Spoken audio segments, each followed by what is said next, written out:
Hey guys, welcome back to the channel.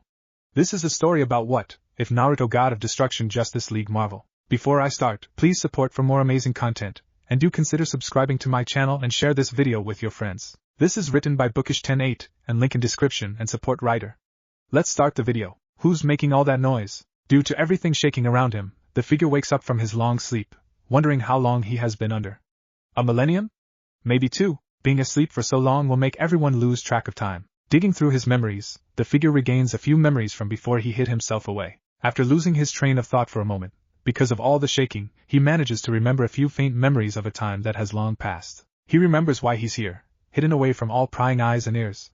He sealed himself away for the safety of those who wanted to use his power for greed, humanity. From what little he can remember, the figure remembers of a great war that has taken the lives of thousands. Former enemies joined together to fight a common enemy who wanted to capture the most powerful creatures on the planet, the Biju. The Biju were creatures of near limitless power, capable of destroying mountains and causing natural disasters with a swipe of one of their tails. On their own, they could take on armies and destroy countries. And the world's common enemy wanted to capture the 9 Biju and reunite them to form the most powerful and destructive creature known to man, the ten-tailed demon. Where the Biju were creatures of near unparalleled power, the ten-tailed demon was unmatched by all. The next few memories are too blurry for the figure to see through clearly. While he may not be able to fully recall everything, he does remember the death and destruction that took place after the ten-tailed demon was formed. What else he can remember is that at the end of the aftermath, he was left standing with the limitless power of the ten-tailed demon within his fingertips. Of course, it didn't take long for his allies to grow lustful for his power, betraying one another for a chance to steal his power for themselves. So, instead of starting another war, he chose the only decision that didn't involve wiping out all who stood in his way. He sealed himself deep underneath the earth's crust to not only hide himself from all the world's hatred, but to also take away the power of the ten-tailed demon that is sealed within his body, making his power a limitless construct of chakra. Hence, he has not aged a day since his self-exile. With no company and little else to do, he has spent a lot of time within his own mindscape, practicing with all the abilities he attained from sealing the ten-tailed demon within his body. After years of training, he has eventually mastered his power, which has grown exponentially since his self-exile. Incapable of remembering anymore, the figure feels the earth around him shake, once more. Only this time, it's much stronger than before. He can feel something, or rather, someone pulling the earth upwards, and they're attempting to take him for the ride as well. Sensing wide-scale destruction on the surface, the figure decides to confront the one who's responsible, and stop them. Opening his eyes, the figure's sparkling blue eyes glint within the darkness of the underground cavern. Soon, his blue eyes shift in both shape and color, changing to a set of purple eyes with a ring pattern. Along the rings in his eyes are a complete set of 10 tomos in each one, spinning to life as he flares his chairs. In front of the figure, space rips apart to reveal a dimensional portal that is connected to the Earth's surface. Taking his first steps with no hesitation, the figure walks back into the open world. Into a new age of technological advances and wonders. The Sage of Six Paths, Naruto Uzumaki, has just woken up and unknowingly shifts the faith of the world. 1983 Cairo. Xavier's crippled body can only lay there on the second floor of the half-destroyed house and watch as his students and friends fight against the mutant god, Apocalypse. They are all surrounding the mutant god on all sides, attacking him with everything they got. Not only them, but a former member of Apocalypse's 4 Horsemen of the Apocalypse is attacking her former ally from the skies. From what he can recall, her name is Storm. In fact, it's Storm's contribution that is actually helping them to fight against the powerful being. If not for her arriving and firing bolts of lightning on Apocalypse, he would have teleported away from them. Still, even with Scott's optic beams, Storm's lightning and Eric's metal, Apocalypse remains standing. This is mostly because of the energy dome that he has surrounded himself in, incinerating anything that makes contact with it. As of right now, it's a battle of stamina between his students and the mutant god. Sadly, he can tell that they are starting to tire from constantly using their powers, while Apocalypse remains calm and disposed within his protective shield. Using his telepathy, Xavier fights Apocalypse within his mindscape, and for a moment, it seems that he can actually win the battle. That is until Apocalypse shows his true power by taking full control over the mindscape. As of now, Apocalypse enlarges his body and slams his own into the tile floor of his mindscape, which has taken the shape of his manor. What can they possibly do? Apocalypse is unbeatable in both the physical and mental world. What else can they do to defeat the mutant god? Xavier's thoughts linger on Jean and her inner power, but he banishes away those thoughts. While it may work, having two mutants with godlike powers fight each other will only end in more disaster. He can calculate that the best-case scenario would be that they all died and half of planet would be destroyed in the process. As he tries to think of another plan, Xavier's eyes widen in both the physical world and his mindscape. Just now, he has felt someone break into his mindscape. Impossible. Charles Xavier's mindscape. Charles isn't the only one who notices the appearance of another person entering the mindscape. His enlarged body turns to face one of the hallways that make up Charles Xavier's mind. In his large right hand is Xavier, who's struggling to break of his hold, and failing. At the end of the hallway, Apocalypse can see the person who has intruded on his business. Who are you? The intruder remains silent, merely staring at the mutant god with a calm and calculating gaze. From Xavier's position of hanging upside down in Apocalypse's hand, all he can see of the mysterious individual is that they have spiky white hair. He would try to get a better view, but he's a bit stuck at the moment. Apocalypse shows his distaste by frowning. Taking a step forward, the floor under the mutant's feet shatters like glass, along with the rest of the mindscape. The mutant god takes a step back, clearly not the one responsible for the sudden change. What used to be Xavier's manor is now a massive sewer with ankle-deep water and a massive golden gate, which makes Apocalypse's enlarged body look tiny in comparison. Whatever may lie behind those golden bars is unknown to Apocalypse, who can only see darkness. The intruder stands in front of the cage and across from Apocalypse, seemingly unaffected by the sudden change in scenery. "What is this?" demanded Apocalypse. With a flick of his wrist, Apocalypse throws Xavier away so he can keep his full attention on the unknown intruder. While he does not know the man's identity, he admits that he is powerful. Not many can take away his control within a mindscape, especially not so easily. Landing in the water face first, Xavier lifts his head out of the water and coughs, having swallowed some water by accident upon landing. With Apocalypse no longer holding him, Charles can now look over to see who the mysterious person is. Immediately, he notices the man's odd sense of style, recognizing his clothing to be a part of the Japanese culture. The man adorns a white kimono that stops over his knees, showing that he's wearing black baggy pants underneath. On his collar is a design of 6 black magatama, and unknown to Charles, there's also a design of a Rinnegan on the back of the kimono. For footwear, the man has on a pair of black sandals. Looking over the man's appearance, Charles notices how young the man looks, appearing to be in his early 20s. On each of his cheeks are 3 black markings, giving off the impression that he has whiskers on his face. The mysterious man's pale skin almost blends with his pure white spiky hair, but his most noticeable feature is the man's set of horns. He almost misses them since they are hidden within the man's spiky white hair. Is he a mutant? If he is, he's no ordinary mutant, that's for sure.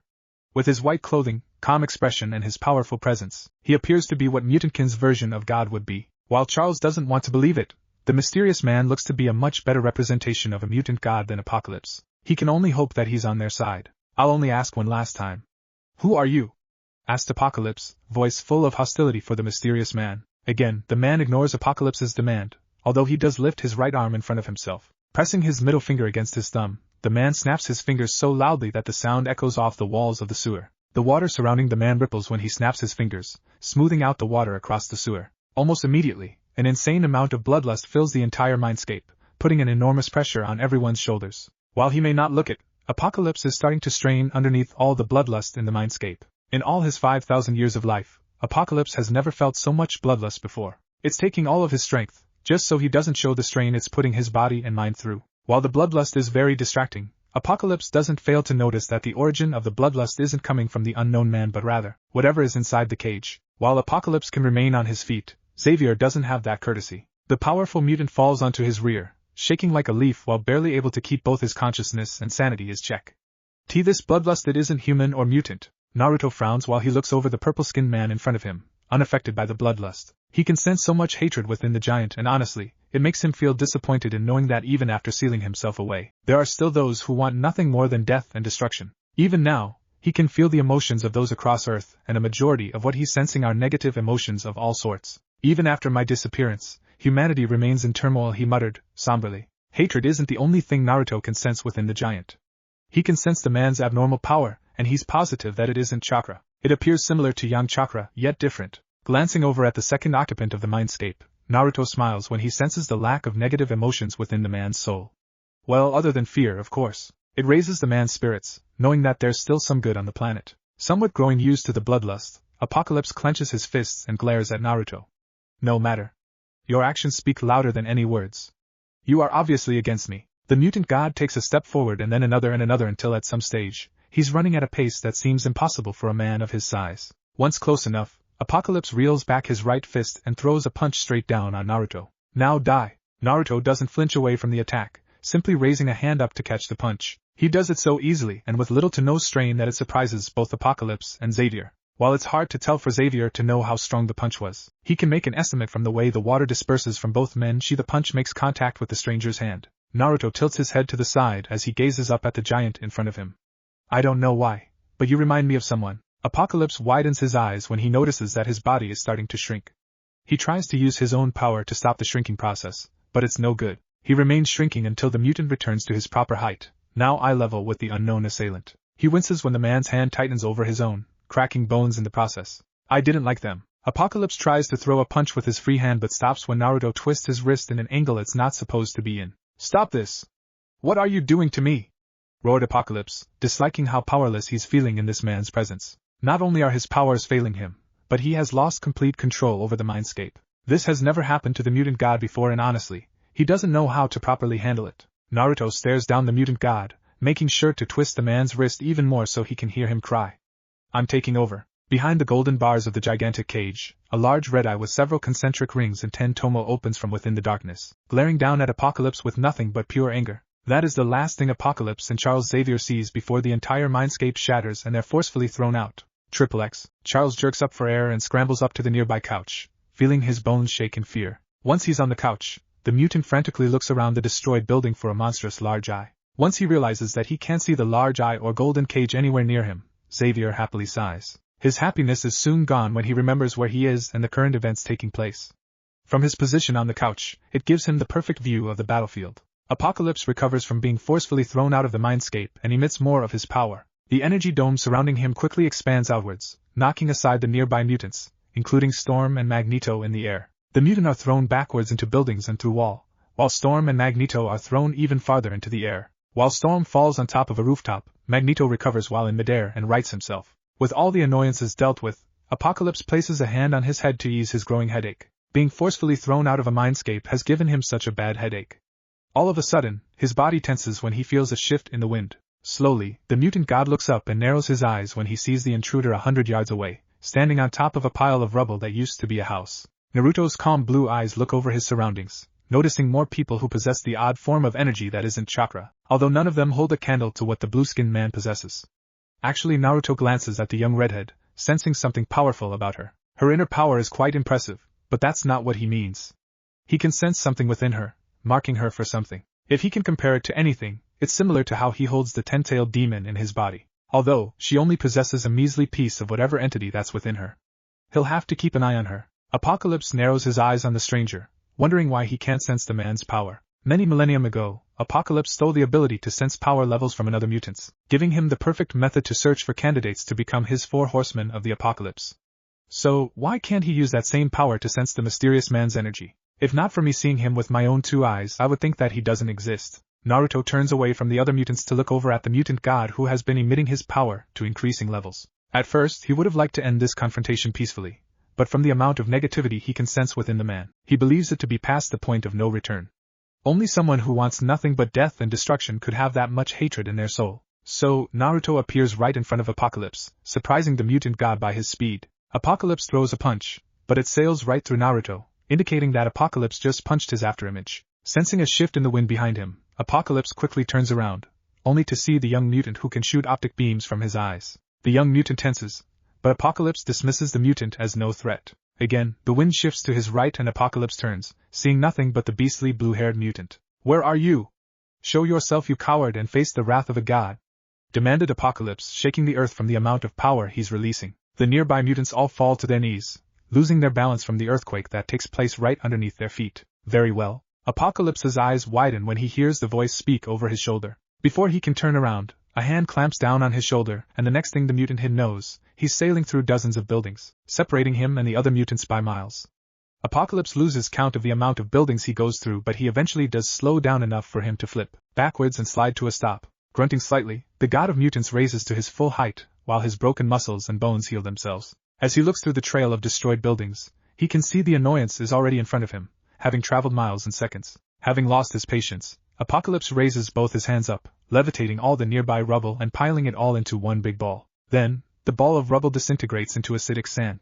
Thrusting his hands forward, the mutant god sends the sand towards the annoyance. Naruto has to crane his neck up so he can see the top of the giant wave of sand. Noticing that anything that touches the wave of sand disintegrates, he decides that it's probably a good thing for him not to touch it. Just as the wave of sand is about to engulf him, it spreads apart and sails past him in a safe distance, due to Naruto taking away Apocalypse's control over the sand. The wave of sand twists around Naruto, stopping just behind him, hovering over him, almost like a protective mother. Apocalypse has barely a few seconds to realize what has just happened before he has to summon his energy shield to block the wave of acidic sand. While the sand can't touch the mutant god while he's in his shield, it does start to bury him under the deadly particles, putting more weight on him by the second. Figuring out that the sand is increasing in weight, Apocalypse retreats by teleporting to a safe distance so he can get his bearings. The mutant god appears on the rooftop of an intact building, miles away from where his opponent is. Where do you think you're going? That is what Apocalypse thought.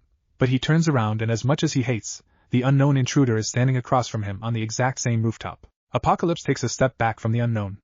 Impossible! What kind of mutant are you? Naruto raises a brow, curious over the term mutant. Apocalypse glares and aims his right hand at Naruto, firing a powerful beam of molecular energy. However, by the time the beam of energy is halfway across the rooftop, Naruto is beside Apocalypse and holding his offending limb upwards into the air. Naruto's other hand grasps Apocalypse's skull and jumps. The force in the jump is so strong that Apocalypse's body is struggling against the man's grip and the friction in the wind.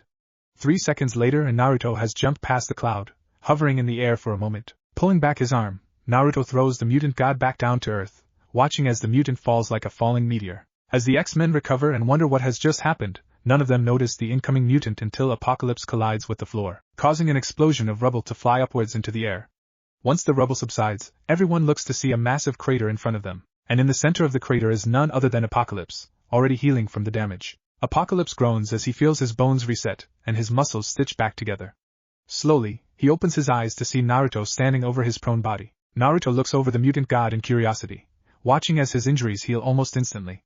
Tell me, do all mutants possess instant regeneration or is it just you? It isn't like he's worried over fighting an immortal, since he knows several methods to dealing with them. However, as he watches the mutant's injuries heal, he sees an image of a white-haired man in a black cloak with red clouds designs. He can't recall the man's name, only remembering that he once possessed immortality, and had a seriously bad mouth on him. Naruto adorns a thoughtful expression, thinking about the black cloak with red cloud designs. For some reason, he knows that the cloak has a deep meaning, but he can't remember what it is. However, he does remember the name of the organization that once used the cloak's design.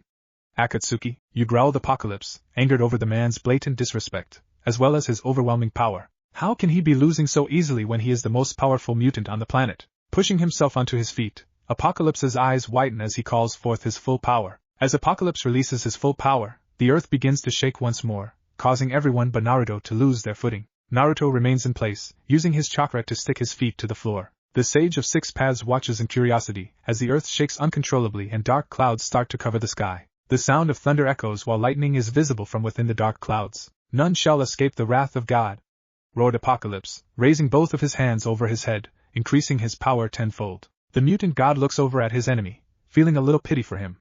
After all, not many can witness instantaneous death. Using his full power, he'll be surprised if the country isn't split apart by the aftermath.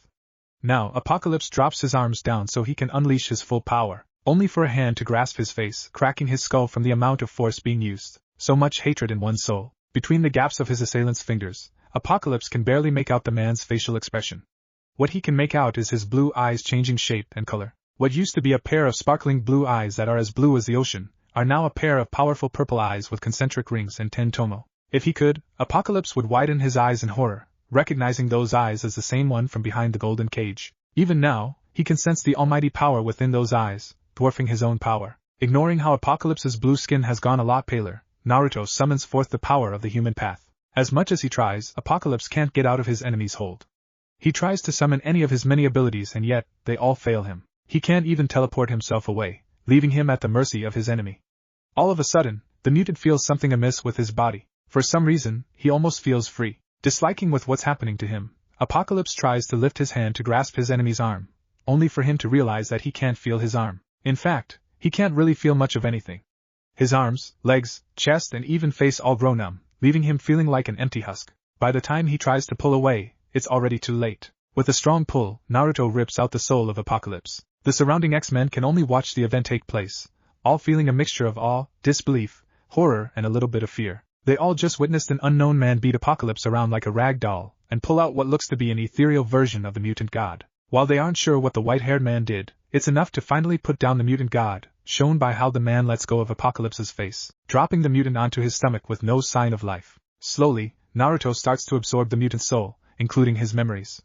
Once the absorption is complete, Naruto stands in silence as he watches all of Apocalypse's memories. He sees everything through the mutant's eyes, watching Apocalypse's birth, his rough adolescent life, his discovery of his mutant powers, his rise to power and even when Apocalypse's followers eventually betrayed him. Not only does Naruto learn about Apocalypse's life story, he learns about the world and what has happened to it since his disappearance. In his mind is every little piece of information that has passed for the last 2,000 years, giving the Sage of Six Paths an understanding of Earth's history. And he isn't happy with what he learns. While history only dates back past 2,000 years, most of it is filled with nothing but death and misery, with humanity right in the center of it all. Apparently, chakra and the knowledge of it has faded throughout history, meaning that humans can no longer use it to cause death and destruction across the planet. Unfortunately, they have found new weapons to replace chakra and the Biju.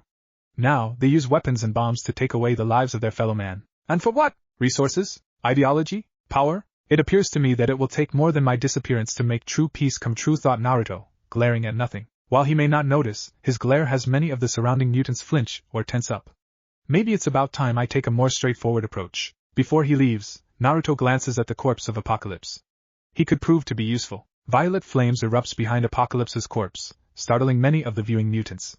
Their surprise only increases when a large, white head pops out of the violet flames. The head is as large as a two-story house and has a set of Rinnegan as its eyes. Its closed mouth unzips itself and opens wide before three hand-like tentacles reach out of it and grabs Apocalypse's body. Naruto doesn't bat an eyelash as the King of Hell devours Apocalypse's corpse. Once its cargo is secure, the King of Hell retreats back into the violet flames before said flames disperse. Naruto's attention is taken away when he hears the sound of a cocking gun behind him. Looking over his shoulder, he sees that one of the mutants is now standing with him in the crater, aiming a handgun at him. If not for Apocalypse's memories, he wouldn't even know that the object she's holding is a weapon in the first place. From Apocalypse's memories, the mutant who's threatening him with a gun has the ability to change her appearance, no matter the gender. While useless in a fight, it can be quite useful for assassination and recon missions.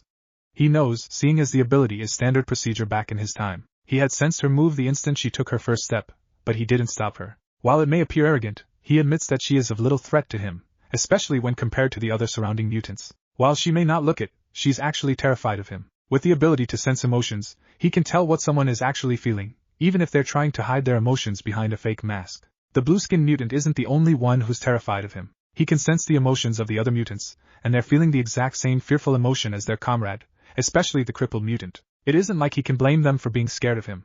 From what he can recall from Apocalypse's memories, all of them were fighting the mutant god together and failing to deal a scratch on him. Actually, the mutant across from him is the only one who actually managed to do any lethal damage to Apocalypse, doing so by hiding behind the face of one of his allies before slicing his throat wide open. While that plan would have worked on most people, it didn't work on Apocalypse. The fatal wound only stunned the fake god for a second before it regenerated. Hence, he left out the middle man and pulled out the man's soul, leaving the immortal body intact. Immortality does absolute squat when the body is lacking a soul. Who are you? Demanded Raven, glaring at the unknown individual. Stop it, Raven! Yelled Xavier from the edge of the crater. His arms are currently wrapped over Scott's and Jean's shoulders, allowing him to move without the use of his wheelchair. He shouts at Raven, wanting her to get away from the obviously dangerous man. At this point, he's not even sure if the white-haired individual is human or a mutant. No mutant or human could have defeated the likes of Apocalypse so easily. Xavier attempts to take over Raven's mind so he can force her out of there, but he widened his eyes in shock when he feels something blocking his telepathy. Raven ignores Xavier, preferring to get the answer to her question. I'll ask one last time. Who the hell are you? She demanded, louder than before. Naruto looks over the mutant for a moment before he glances over to the rest of the mutants. From their stances, they are ready to step in and fight him if he attempts something against the blue-skinned redhead. Not like they're in good condition to fight him anyway. While they hide it well, they are all exhausted from fighting Apocalypse and his 4 horsemen.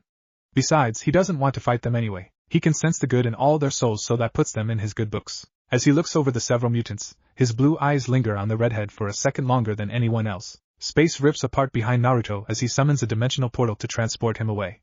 He turns around and walks towards it, ignoring everyone else around him. Of course, the rip of space catches Raven off guard and she fires a bullet at the Sage of Six Paths.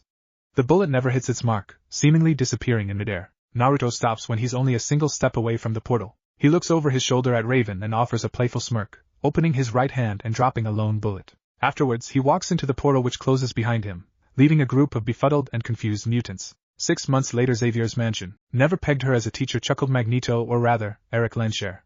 No longer is he in his Magneto gear and is instead wearing common civilian clothing. He adorns a simple light blue blazer, a black shirt, a pair of simple blue jeans and brown shoes. True. But who else can teach the children on how to protect themselves? Asked Charles Xavier, humorously from his wheelchair. Both men are currently underneath the recently reconstructed mansion, watching as the newest recruits for the X-Men train under the watchful eye of their new instructor, Raven. They are all wearing the uniforms that signify them as members of the X-Men. After spending a few minutes watching Scott practice with his new visor and Pietro blurring around the training facility, Eric decides to get straight down to business. Find anything on our mysterious savior yet? Xavier's proud smile drops as the mutant sighs in frustration. No, sadly. I've yet to discover any information on the man. Neither the FBI files or Cerebro were of any help. From what I've gathered, the man doesn't exist. Eric frowns, clearly not happy with the lack of progress. How is that possible? Cerebro was designed to find any mutant on the planet. It sorta hurts the mutant's pride, seeing as Cerebro is both his and Charles's proudest creation. As hard as you might believe, it's quite possible that the man isn't even a mutant, answered Charles. Eric folds his arms across his chest. You don't actually think that would have mattered, do you? Xavier closes his eyes and shakes his head. Honestly, even if the mysterious stranger isn't a mutant, Cerebro should have been capable to find the high energy levels of the man who managed to kill the mutant god.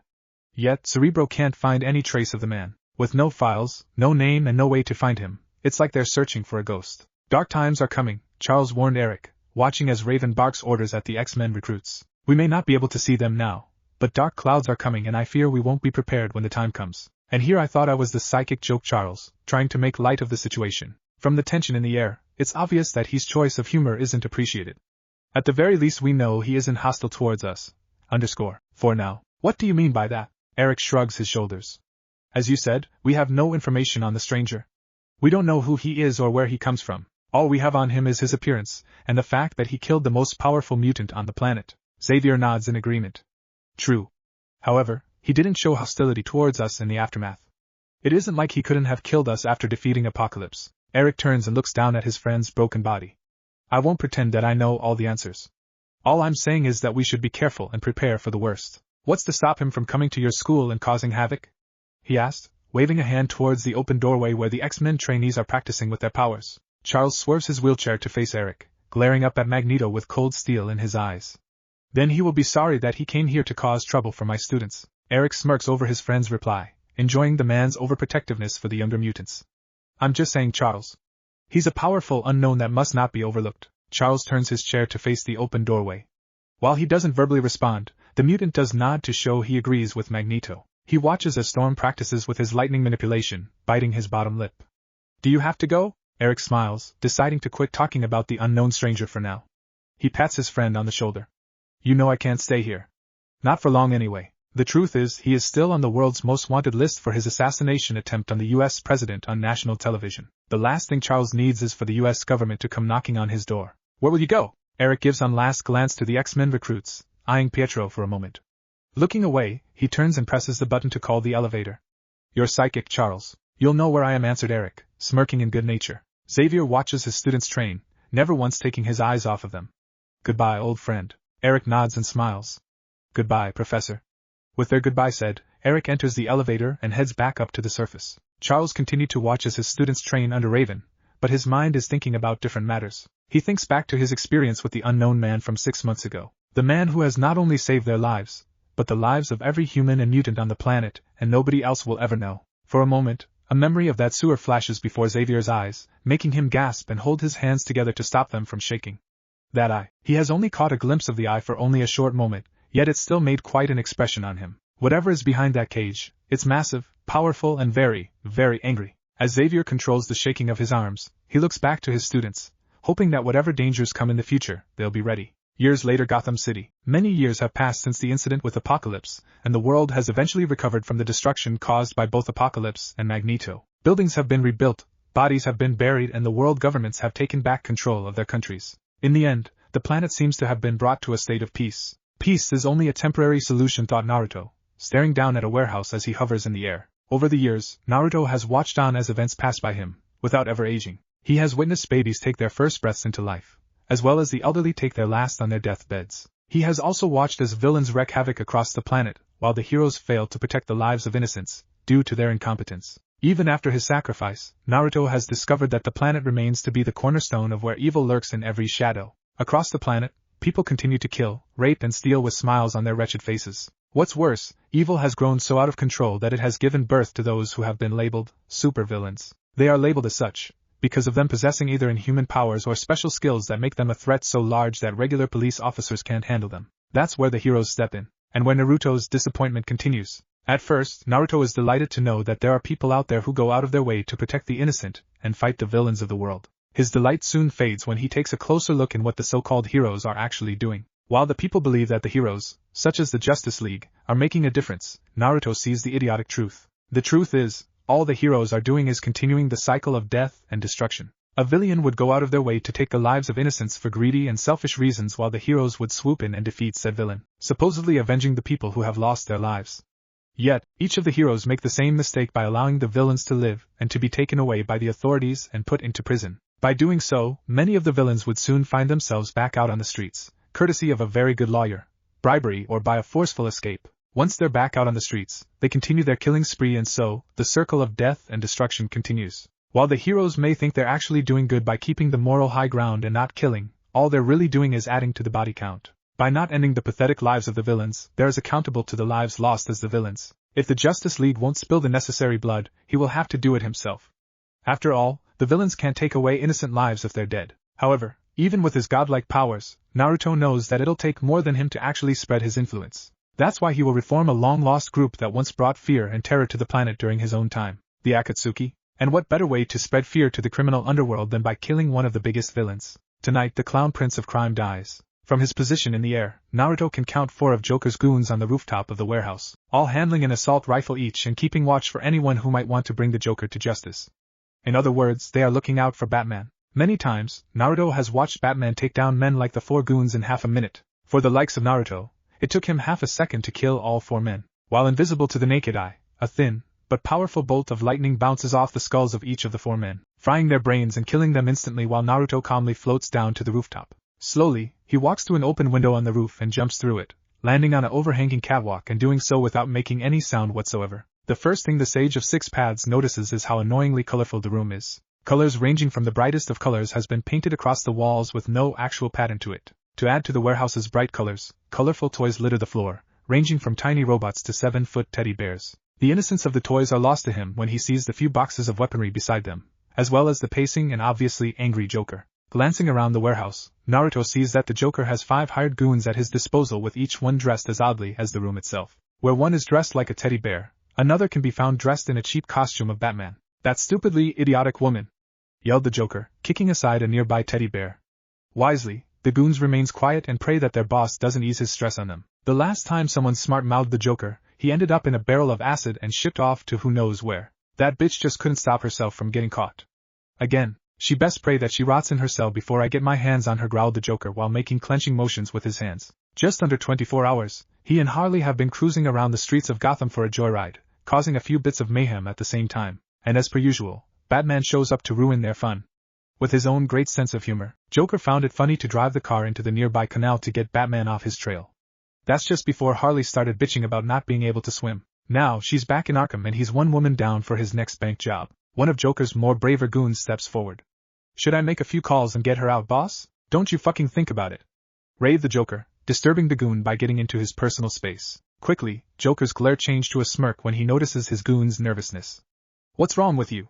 Never danced with the devil in the pale moonlight?" Before the goon can make up an excuse, a kunai quickly finds itself lodged into his skull.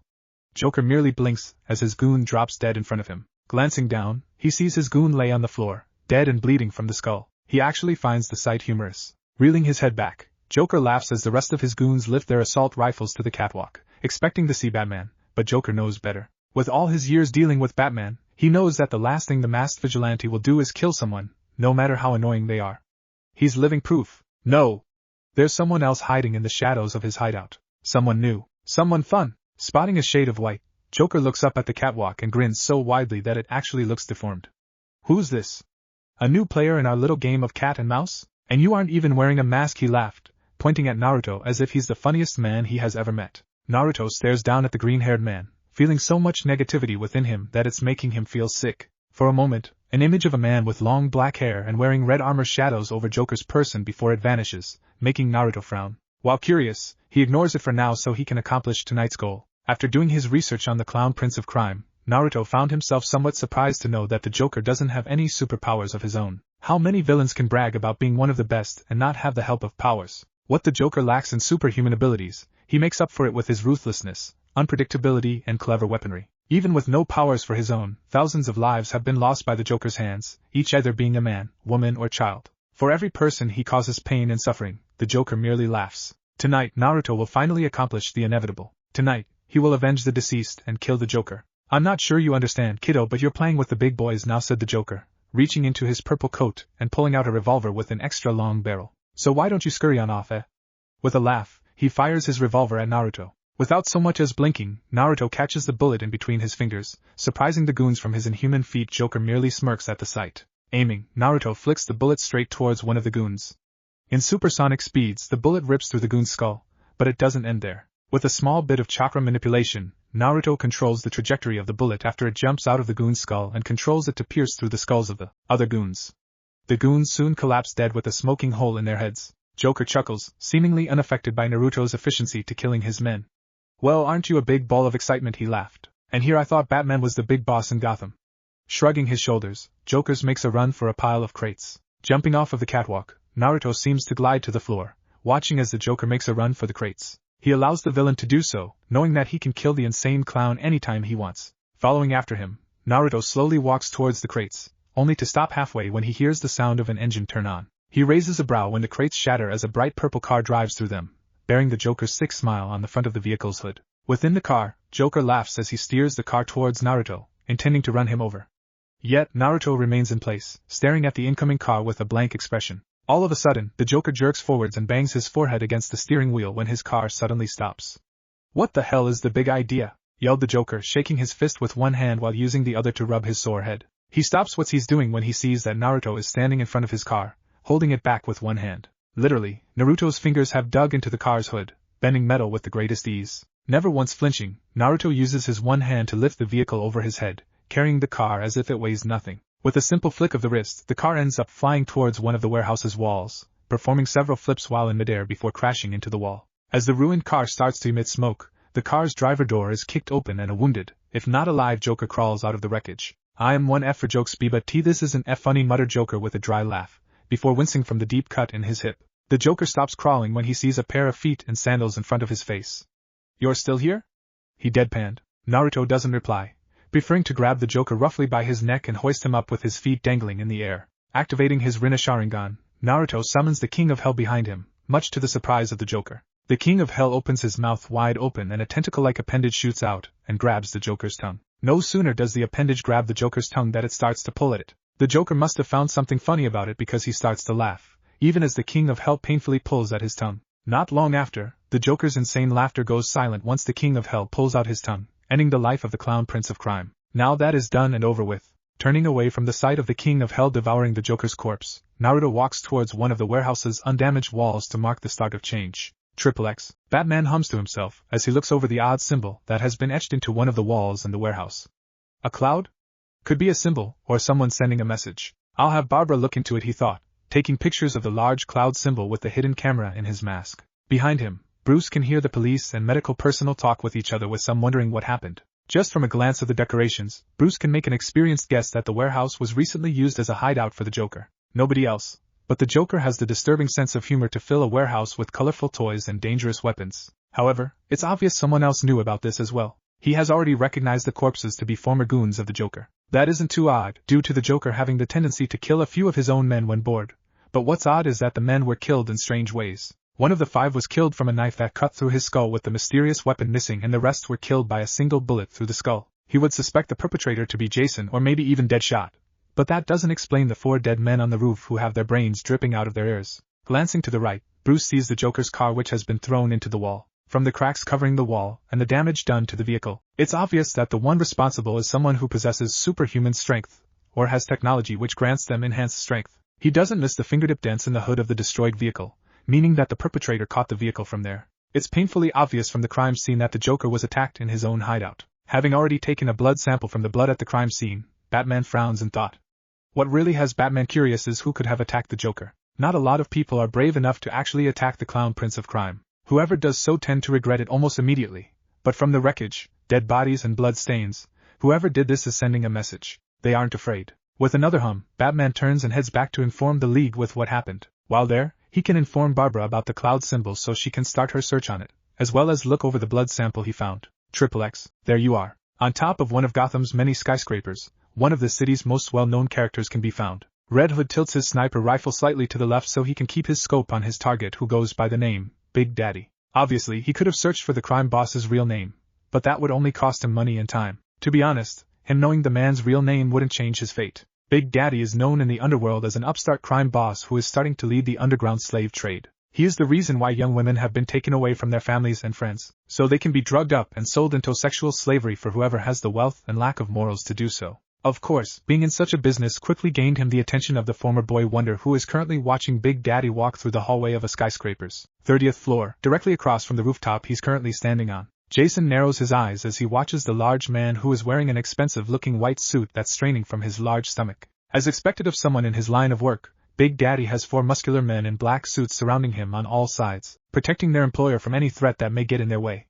Sadly for them, they can't protect their boss from Red Hood. After making sure that his aim is right and that the wind is light, Red Hood pulls the trigger and watched as his bullet pierces through the glass window pane before drilling a lovely hole through the temple of Big Daddy's skull. Nice shot. Without even turning to see who that voice belongs to, Red Hood drops his sniper rifle and rolls away, already firing at the direction of the voice with his dual pistols. Foul bullets are shot, and none of them manage to hit its intended target: heart, lungs and brain. Impressive accuracy. If I was anyone else, I'd be dead instantly, said Naruto, smiling as the bullets hover in front of him, harmlessly. A second later, the 4 bullets drop to the floor, surprising Red Hood. While caught off guard, Jason isn't known to quit so easily. Narrowing his eyes, he empties the rest of the clips in his pistols, with each shot stopping in front of Naruto, hovering in the air. Enough of that. Without so much as a twitch, Naruto uses magnet release to pull Jason's guns out of his hands. As they float beside Naruto, the weapons crush themselves into 2 separate balls of useless metal before dropping to the floor. This does little to discourage Red Hood, who pulls out a large combat knife from the back of his pants and charges at Naruto. Thrusting the knife to Naruto's stomach, Jason finds himself even more surprised when the knife bends inwards before it can stab into flesh. Somersaulting away, Jason looks over his ruined knife and scowls under his mask. His knife has been specifically made by him to cut through Batman's wires, which can hold back the likes of Bane.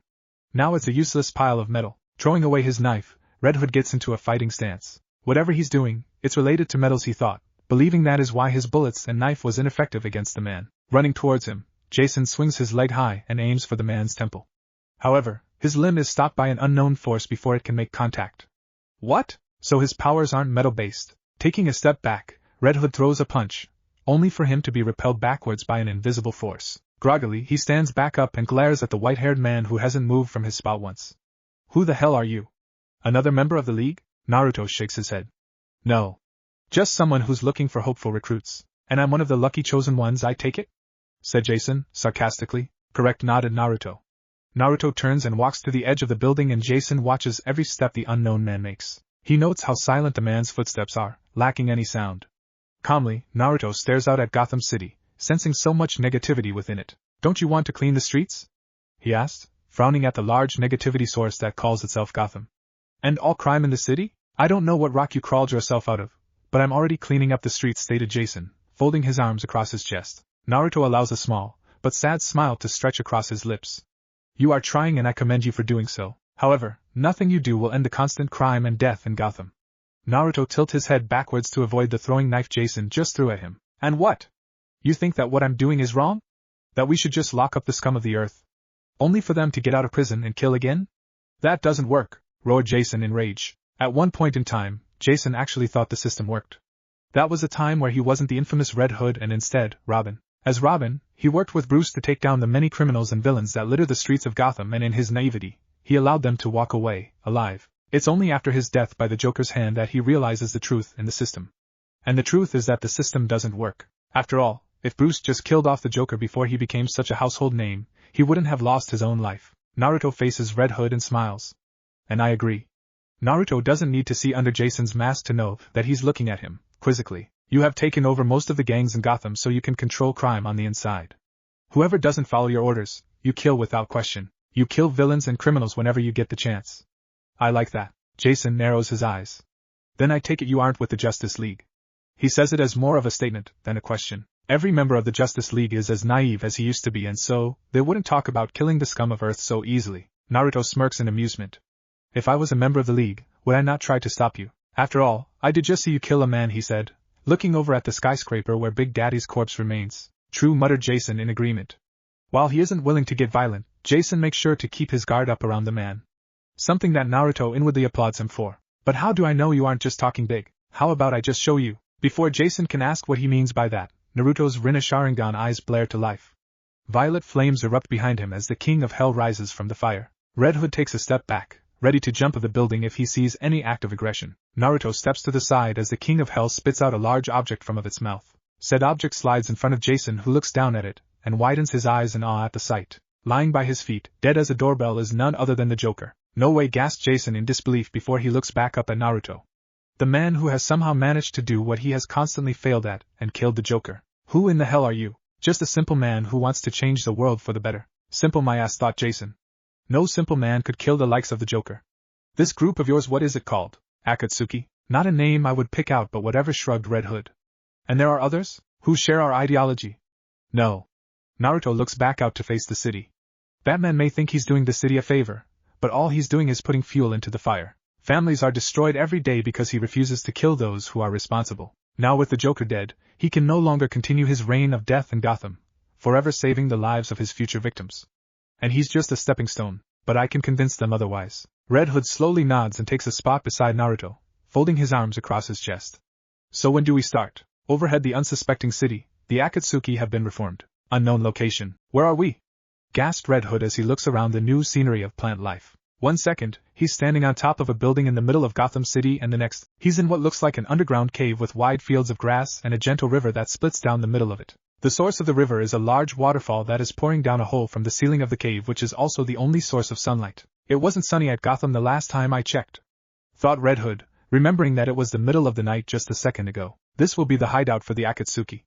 At least, unofficially. It's untraceable, so I highly doubt that anyone from the Justice League can find this location, said Naruto as he sits down on the grass and watches the river flow by. He has always found it peaceful and relaxing to watch nature at its finest. And pray tell, how did we get here?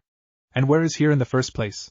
Asked Red Hood, looking over at the stranger who he has yet to get a name off of. With the sudden intrusion and the discovery of Joker's death, he never had the chance to ask. By the way, got a name I can call ya? Naruto stares at a nearby bed of lilies, contemplating on a name. Just like everyone else with powers, he's going to need a name or title, some way for the people to address him when the time comes. I'm Sage. Red Hood raises a brow from underneath his mask. That's it? No overdramatic name like Superman or the Green Lantern? Naruto turns to look at Red Hood from over his shoulder. I was gonna, but Red Hood was taken. The sarcasm pouring out of Naruto's tone could literally drown the former boy wonder. Touché. Red Hood snaps his fingers before eventually taking a seat on a nearby boulder. You still haven't told me where we are and how we got here. For where we are, we're in my own personal dimension. Away from all prying eyes and open ears, simply said Naruto. Red Hood stares at Naruto with a hint of disbelief. Yes, there have been rumors of the Justice League and a few others traveling through space and dimensions, but he has never seen or experienced dimension travel before. Taking a closer look of the underground exterior, he does notice a few plants that don't look too normal, not even to poison ivy standards. The bedrock making up the underground walls are also shaped and colored weirdly. So you've noticed, said Naruto with a small smirk. When there are plants staring at you with sharp teeth and drool, you tend to notice, replied Red Hoof with a shake of his head. So I'm not one to hate nature and whatnot, but when do we start? He asked in a bit of impatience. There's so many criminals to kill, and with a team, he could finally kill off some of the bigger names like Scarecrow and Bane. While he may be good, he isn't ballsy enough to take down the people who have a lot more men ready to handle him if necessary. First off, we must find more members. We won't be able to spread our influence with only the two of us, answered Naruto with Red Hood nodding in agreement. He needs strong and motivated members with a wide range of skills. He thinks of a few skills he wants in his group, such as the muscle and a technician. Any ideas on new members? Asked Red Hood. Naruto hums to himself over the thought of who he should recruit. He has a few names on the list from a few rumors he has been hearing, and it just so happens that a majority of them are occupying the most secure prison in Gotham City. I have a few ideas. While I'm out recruiting, you can stay here and get to know the layout. I shouldn't be long anyway. Before Red Hood can argue, Naruto vanishes from sight and disappears from the dimension altogether in search for recruits to join the Akatsuki. Jackass, muttered Red Hood as he folds his arms. With nothing else to do until his ride out of wherever he is comes back, the former apprentice of Batman gets up from the boulder and heads out to look around, although he makes sure to stand clear of the violet plants that are still eyeing him with hungry look. Gotham City Arkham Asylum. Floating overhead of the infamous prison/rehabilitation clinic is Naruto. Keeping him afloat in midair are 6 truth-seeking balls that are floating behind him. Usually, he would have been seen by someone since a man in the air always grabs attention, but with it being the middle of the night, the cloak of darkness shields him from any prying eyes. With the Rinna Sharingan activated, he uses his powerful eyes to scan the layout of Arkham Asylum to see if there's anything that might hinder his progress for finding recruits for the Akatsuki. Watchtowers surround the corners of the prison with a 30-foot wall separating them. Automatic turrets with mounted spotlights scan the courtyard of Arkham from the towers. Looking through the walls, Naruto quickly counts 50 guards with only half of them possessing heavy armor and weapons. Several guards patrol the halls of the prison where the prisoners are held in small rooms with bulletproof glass acting as bars and shock-resistance walls to prevent the more physically enhanced criminals from breaking out. Naruto can see an underground passage leading into a complex underneath the prison. The complex is slightly smaller than Arkham's surface prison, but there is more security since only the most powerful and criminally insane individuals are placed in the underground complex. It's in the underground complex where he can sense something strange. One of the many abilities he possesses is to sense emotions from within everyone. However, the emotions he can sense from underneath the prison isn't normal by human standards. To be honest, he has never felt these emotions before, not in such rapid and random patterns anyway. While he can feel the anger, sadness, grief and boredom from the other prisoners, someone doesn't seem to know what they're feeling. For 1 second, he can feel a burning anger until it changes to the worst sort of sadness before changing into bubbly joy. Well, that's a new one, thought Naruto, unsure but curious over the phenomenon. Without the need of a hand sign, a shadow clone appears into reality beside him without so much as a whisper of smoke. The shadow clone vanishes from sight due to using Jonin level speed as it heads off to do its job. For a split second, Naruto considers to just go and kill the criminals that are currently resting in Arkham, but quickly decides against it. If he wants to change the world for the better, he needs the support of the people. Just showing up and slaughtering the villains won't exactly impress the populace, no matter how evil the villains are. He needs to start it slow while getting the support from the population away from the Justice League and with the Akatsuki. Besides, they'll be dead soon enough. With the layout memorized, Naruto opens a dimension portal beside him and floats in it to find himself in Arkham's laundry room. He drops to the floor and calmly walks to the wall, beside the door. Just as he expected, one of the laundry men walks into the room with a trolley full of dirty prison clothes. There's nothing significant about the worker, as he looks to be in his late 50s with gray starting to cover the brown in his hair. The cleaner tips the trolley to spill the bags of clothes into a pile, not once noticing the extra person who is silently walking up behind him. After filling the trolley with bags of clean clothes, the cleaner turns around and the first thing he sees is a pair of purple ringed eyes with tomos before falling into blissful unconsciousness, due to a small genjutsu. Before the cleaner can hit the floor, Naruto grabs him by the back of his collar and drags him to the corner of the room and places him behind one of the many washing machines. He even piles bags of dirty clothes on the cleaner to keep him out of sight. Satisfied, Naruto explodes in a poof of smoke, and when the smoke disperses, it shows Naruto disguised as the cleaner. With a smile, he takes the clothes and heads out to the halls and walls by the guards who don't even give him a second glance. Naruto calmly walks by the bulletproof glass cells and ignores the cursed and shouts from the prisoners while he pushes through the clean bags of clothes through the slot in the glass door, which can only be opened from the outside. All of a sudden, a rush of memories fills his head after his shadow clone pops out of existence. He had sent the shadow clone to find records on the prisoners, and it didn't take him long. It turns out that all the prisoners are ranked according to the amount of stars they have, with 5 being the highest and 1 being the lowest. For each star, the more dangerous the criminals are, and it just so happens that he is walking by one of the 5 stars right now. From the memories of his shadow clone, there are only 2 5-star criminals who aren't locked up in the underground facility, due to them preferring to not cause trouble. Inside the cell, Floyd Lawton, or rather, Deadshot, is currently doing push-ups while standing on his hands. From the record, Deadshot earned his name from being the world's best marksman since he has never missed a shot with a gun. It is said that he has mastered the use of every gun there is, from the smallest pistol to the heaviest rocket launcher. He is also an expert with hand-to-hand combat, as it is said that he has faced off against Batman several times in his career. While he isn't as destructive as the other criminals in Arkham Asylum, he isn't one to be underestimated, as he is also known as the second best mercenary in the world, just before Deathstroke. Having a marksman can be quite handy for the more unique moments. The disguised Jinchuriki stops by the cell while Floyd flips to his feet and walks towards the glass door. "Hey Frank, how's the missus?" asked Floyd while he uses the bottom of his prison shirt to wipe the sweat from his forehead. "You know, same old," replied Naruto with a smile before he opens the slot and passes the bag of clothes into the cell. To his surprise, Floyd suddenly grabs his arm in a tight grab with one hand while his other presses a shiv to his wrist. "Your first mistake was actually speaking to me. If you did your homework, you would know that none of the cleaners would try to look at me in the eye. You would also know that his name isn't Frank. So how about we ignore the chitter-chatter and tell me who hired you?" Floyd presses the shiv deep enough to pierce skin but enough to rest against the vein. Naruto doesn't flinch against the small knife but is inwardly impressed with now he was caught. Impressive. Nobody else didn't even bat an eyelash at my disguise. My eyes are sharper than most people's when in my type of work. You still didn't tell me who hired you, so if you want to leave with most of your blood I'd be telling. Nobody hired me. From the slight pressure into his wrist, it's clear that Floyd doesn't believe him. In fact, you could say I want to hire you. Floyd raises a brow in amusement. Hire me? I don't think you can afford me. I think I can tempt you, but not until you let go of my hand. Don't want any guards to get suspicious and interrupt us? He can think of 6 different ways to easily get back his hand, but all require some form of violence that he can't show off if he wants to recruit him. Floyd makes a thinking expression for a whole minute before he eventually lets go. I'm currently recruiting members for my group. Congratulations, you made the cut, said Naruto with a smirk. Floyd looks at the disguised Jinchuriki like as if he is insane. You're insane. You broke into Arkham just to find recruits? The same place they keep the biggest baddies of us all? The best place to recruit in my opinion. Floyd gives him a skeptical look. Can't argue with you there, but why should I give a damn on joining some gang? Naruto took offense to that as his eyes sharpen, which surprises Floyd, but he doesn't show it. The Akatsuki are no simple gang. We are a revolution. The Akatsuki will be the ones to finish what the Justice League started. Justice League? So you want to play with the big leagues? Asked Deadshot in humor. Remind me again, what are the Justice League not doing? The execution of all villains. All of a sudden, a cold chill washes through Floyd's bones. It's even starting to get harder to breathe for him, while sweat that wasn't from his exercises is dripping off of him. What the hell is going on? Thought Floyd, feeling his heart rate increase tenfold. That reminds me, I've checked your record. Seems you've done quite a few bad things in your life, Mr. Deadshot. Floyd finds an invisible pressure suddenly bring him down to his knees, but as much as he tries to fight against it, it only seems to get heavier. What do you want? Asked Floyd through his gritted teeth. Naruto glares down at the man who has done a lot more bad than good in his life.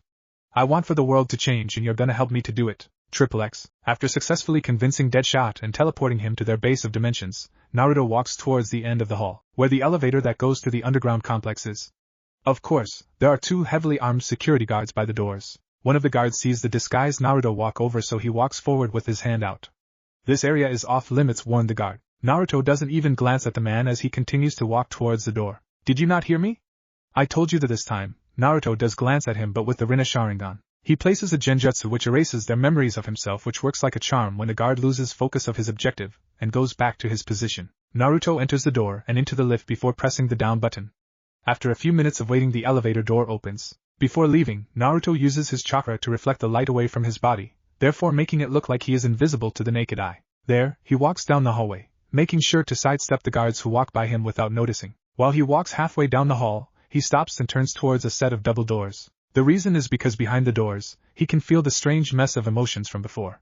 However, being so close to the source, Naruto can feel a headache coming along. He walks forward and opens the doors to find the source of the emotional chaos. He walks on a scaffold and looks around the large room. He notices the cameras that are all angled in every direction but pays little heed to them. Unlike the other rooms, this one has no guards, but he can sense several live signatures in a room next door. In the center of the room is a literal cage, but it's what is inside the cage that has his curious attention. Even after years of sleep and lack of human contact, Naruto still knows beauty when he sees it, although his interest for the pink-haired woman in the past may have been his only fault on the Mr. She wasn't bad to look at, but in the inside, she was just plain ugly. He can't remember much about his experience with the woman, but most of them are filled with bad memories and her physically hitting him. The woman inside the cage has the pink-haired one beat in beauty by miles. She has smooth, pale skin with no hints of blemishes, long silky blonde hair that reaches just above her round rear, and she has a figure that could be compared to a model's. To the eye, she looks beautiful and could capture a man's interest with a simple glance. Naruto knows better.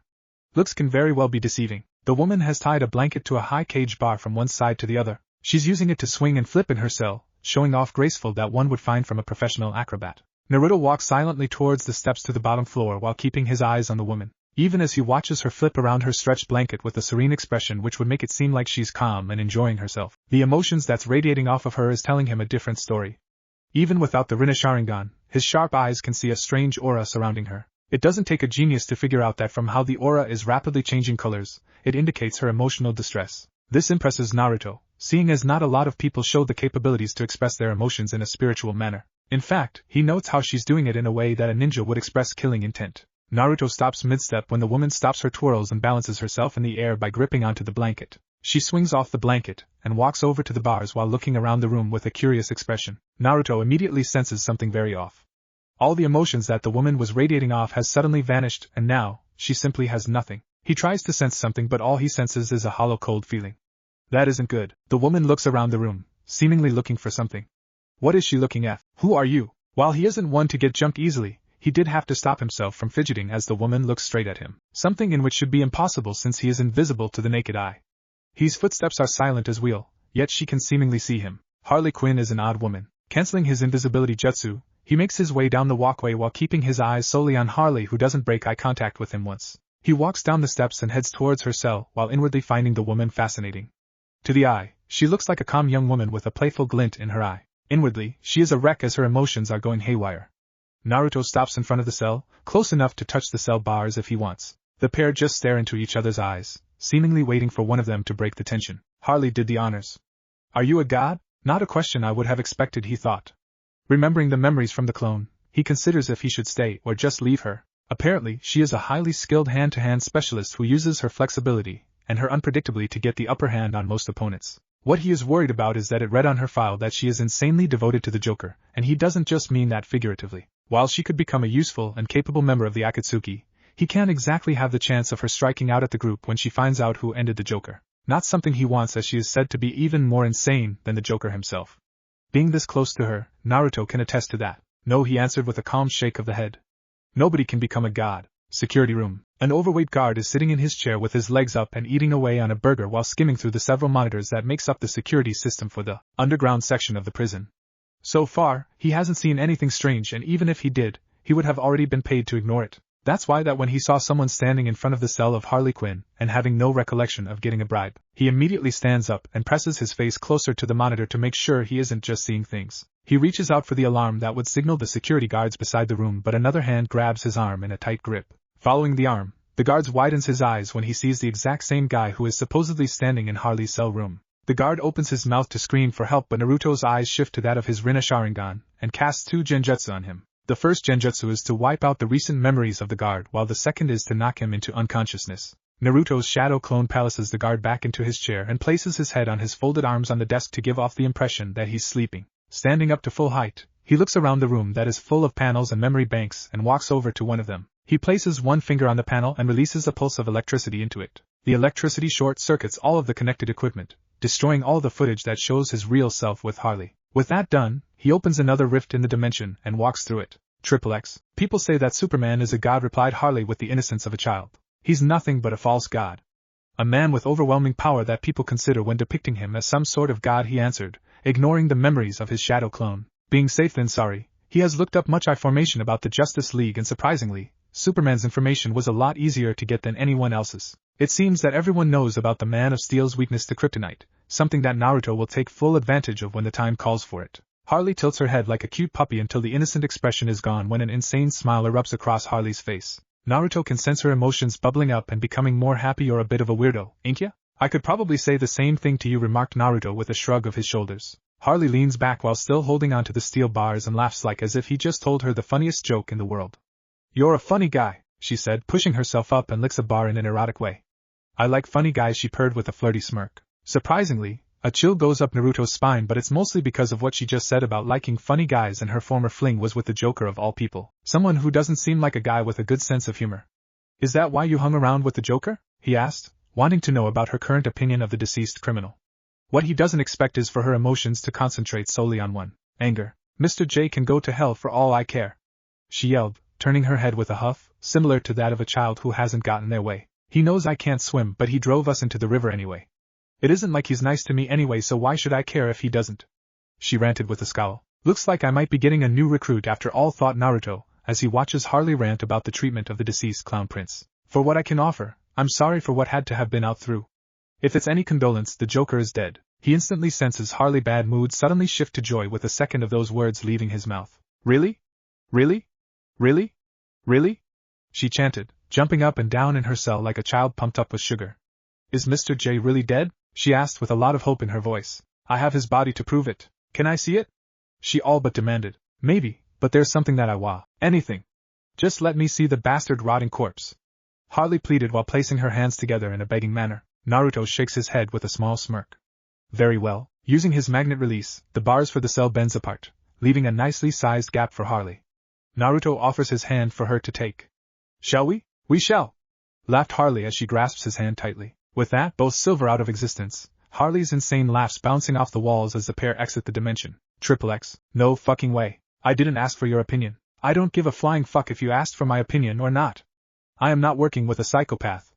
Especially if that psychopath is the girlfriend of the Joker, argued Red Hood as he points over the giggling Harley, who isn't paying him any heed and is instead prodding the Joker's corpse with her foot. You'll be stationed in separate cities anyway, so I highly doubt that you two will see each other often, said Naruto with a shrug of his shoulders as he forgoes talking to Red Hood to the face so he can instead watch the river flow by in the cave of his private dimension. Deadshot is leaning against a nearby tree with his eyes closed and arms folded, looking like the pinnacle of calm. Inwardly, he is feeling nervous, which isn't a feeling he is used to. Nobody can blame him, since not just 20 minutes ago, he was locked up in Arkham with no hope to see his daughter without fighting his way out. Now, he finds himself free but threatened into a group by someone he hasn't even heard of before. There's also the fact that the same guy who took him out of prison is the same person who killed the Joker of all people. Someone who he wouldn't even try to kill, not without 9 digits in his bank account. When I get my guns, I'll make a runner, he thought to himself, planning to escape from wherever he is and return back to Gotham when the time is right. His eyes scans the small group around him, feeling certain that he can handle them all if surprised.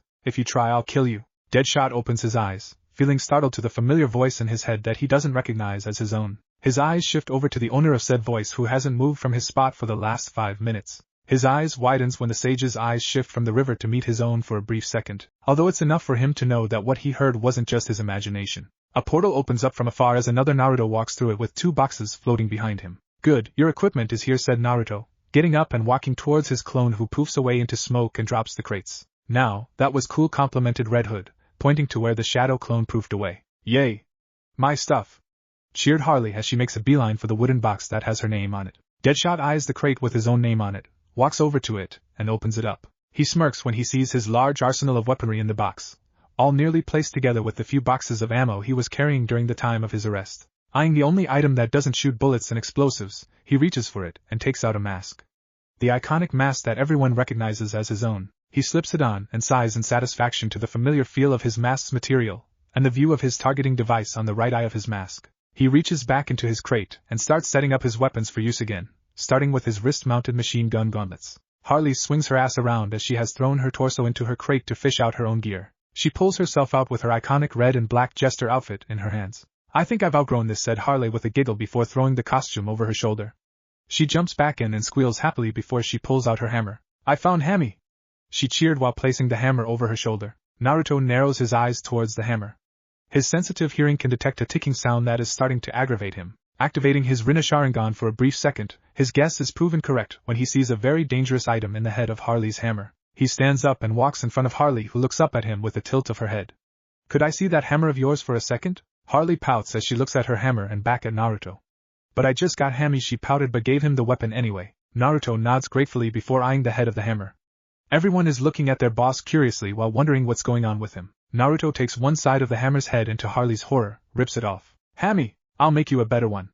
I don't think you will want this one now, said Naruto as he pulls out the contents of the hammer. Everyone widens their eyes when they see a bomb in Naruto's hand. I'm guessing this was a gift from the Joker? But stuttered Harley, her insane mind not able to comprehend that in her favorite weapon, which she got for her birthday from Puddin, was a bomb. The same weapon she was using to hit against bodies and skulls actually had a bomb which could have gone off at any time, killing her in the process. Growling, she snarls and runs over to the Joker's corpse before using all of her strength to beat up the Joker's corpse. I think I'll keep this, thought Naruto as the bomb pops away into smoke. Ignoring Harley releasing her stress on the Joker's body, he sits back into his spot. I knew the Joker was bats hit crazy, but that's just too much, said Red Hood with a shake of his head. 10 minutes later, a panting Harley walks away from the bruised and broken body of the Joker and sits beside Naruto with a high pitch, humph. Naruto eyes her for a second before looking back at the river. You have a bad taste on boyfriends. Tell me about it, muttered Harley with a scowl. Red Hood and Deadshot jump up when violet flames appear beside the Joker's body before the King of Hell's head pops up and swallows up the battered body before vanishing again. Unsurprisingly, either Naruto or Harley twitch as one is the one responsible for summoning the demon and the other is insane. What the fuck was that?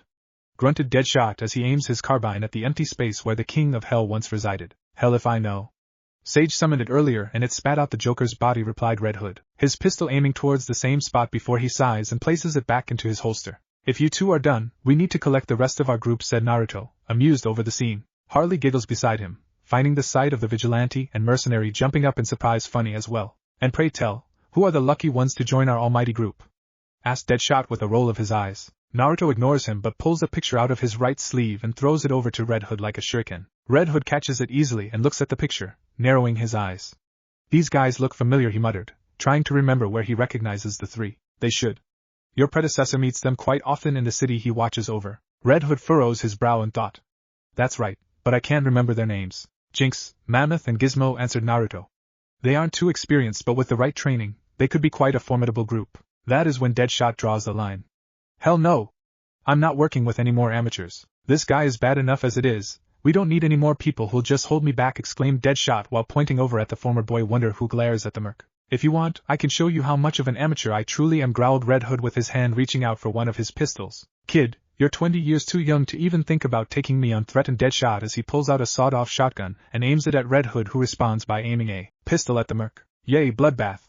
Cheered Harley while jumping up and down and cheering. Before anyone can pull a trigger, a cold chill fills the air and a heavy presence falls on all of them. Everyone, even Harley, quiets down as something invisible starts to tighten around their throats, yet they can't see what it is. Deadshot and Red Hood collapse to their knees, hands to their throats to somehow ease the slow and agonizing sensation. Harley gasps with a wide grin on her face, although the sweat pouring down her brow shows that she is finding the feeling as cold and painful as the other two. I chose you three because I thought that I was getting a team of killers who can do some right for the world. Instead, it seems like I just got a group of squabbling children who can't play together. Naruto's blue eyes glares at the trio before he pulls back his ki from suffocating them. Such a simple trick wouldn't have affected a Chunin, but it seems to work a lot on the simple people. What the hell is this guy?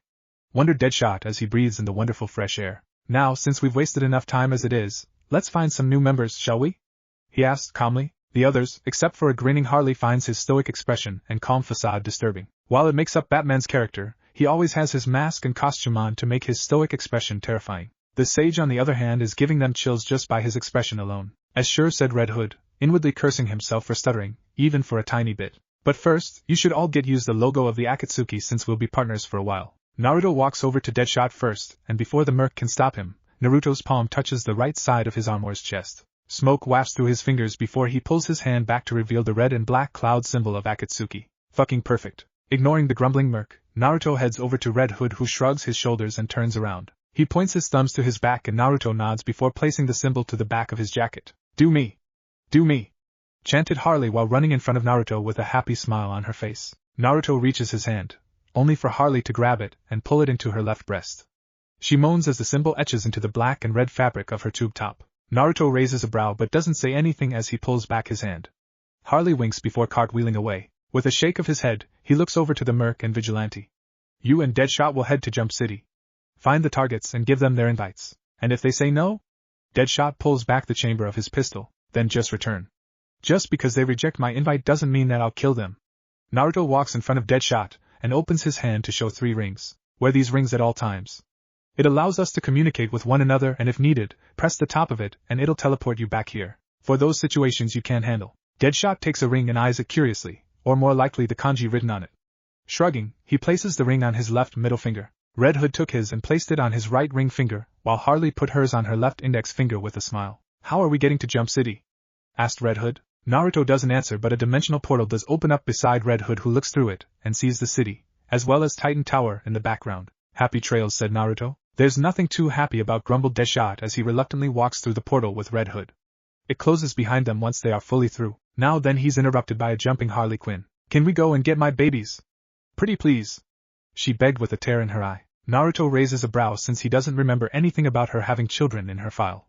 Of course, but I didn't know you had children. Harley pouts up at the silverette. They aren't my children, they're my babies. Naruto can't help but feel that he should have left the insane woman back at Arkham. Jump City Hive 5 HQ. Sitting on the large couch in the sitting room of the Hive 5's headquarters are Gizmo and Mammoth, 2 individuals who couldn't be any more different if they tried. What an absolute shitstorm.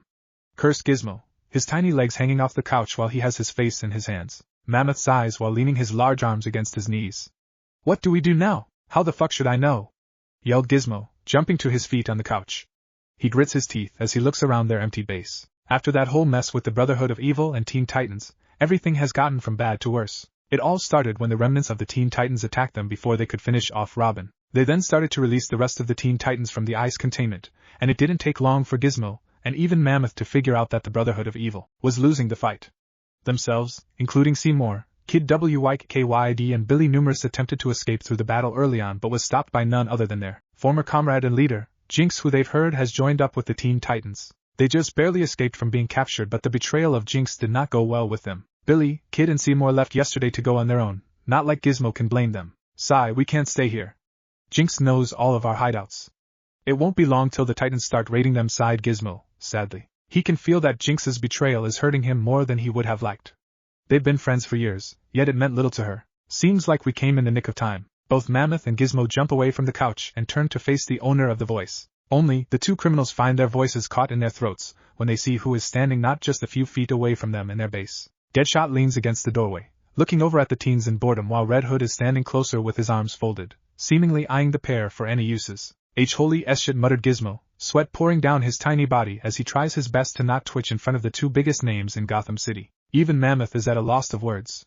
While he may be physically stronger than the two, that doesn't mean that he stands a single chance against one of them. I think we broke them, chuckled Red Hood. Whatever. Let's just get this done and over with. Red Hood walks over to the pair who have yet to move, their fight and flight system having broken due to their fear taking over. He looks down at the tiny Gizmo and up at the large Mammoth, his eyes making an eye smile. We've got a bit of a proposition for you too, XXX. The doors of the Hive 5's base explodes as Cyborg, Beast Boy, Jinx, Speedy and Kid Flash enter the room. Cyborg and Speedy aim their respective weapons around in case of a surprise attack. Beast Boy jumps onto the couch and snarls in his lion form while Jinx and Kid Flash walk into the room last. Good to be back, smiled Kid Flash, thinking back to the time when he invited himself in. Doing a quick stretch, he blurs around the entire base to look for the rest of the High Five, but he returns to the rest of the group with his arms shrugging. I can't find them anywhere. Jinx looks at her boyfriend, a bit skeptic. They have to be here. There isn't anywhere else they could be. Cyborg walks over to the large computer and starts searching for any useful information that might have on the missing members of the Hive 5. However, he frowns when the screen darkens with a small Gizmo pixel laughing at them before the screen turns off and the controls sparks. Great, the pipsqueak rigged the computer with a fail-safe. Everything they have is fried. Beast Boy converts back into his normal form and points his thumb to the door. Come on, let's head back home. I'm sure they'll pop up sooner than later anyway, I guess, muttered Jinx with a frown. She tries to think back to any other base her former teammates might be at but can't recall any that haven't been raided by the other Titans yet. With nothing to go on, she leaves the base which has been her home for the last 2 years. Naruto's dimension. Gizmo. Yes, Mammoth? I think we're way out of our league here. I know. Gizmo and Mammoth are standing side by side with each other, trying to make themselves as small as possible. One of the reasons being that they have found themselves in some sort of underground cave with a lot of strange plants, some of them even looking at themselves hungrily. The main reason for their discomfort is because they are with 3 of the biggest names and killers in Gotham City, if not the whole country. Red Hood is leaning against a nearby tree with his arms folded and his finger tapping his arm in impatience. Clearly, he is annoyed by something and is on the verge of making it known. Deadshot is taking apart and fixing up a few of his rifles on a boulder. Harley is laughing away as her babies lick her face in joy. Said babies being her pet hyenas who are very happy to be with their owner again. It's nice of you two to come. To be honest, I didn't think you would agree, said Naruto from behind the pair of rookie criminals who jumps in fright since they never heard him come from behind. Who are you? Asked Mammoth with a bit of a stutter. Naruto smiles slightly up at the large man. I'm the leader of this fine group. You can call me Sage. This guy is the leader, thought Gizmo, frantically. If he is someone who can somehow control Deadshot and Harley Quinn, he knows that he isn't someone to mess around with. We didn't really have much of a choice.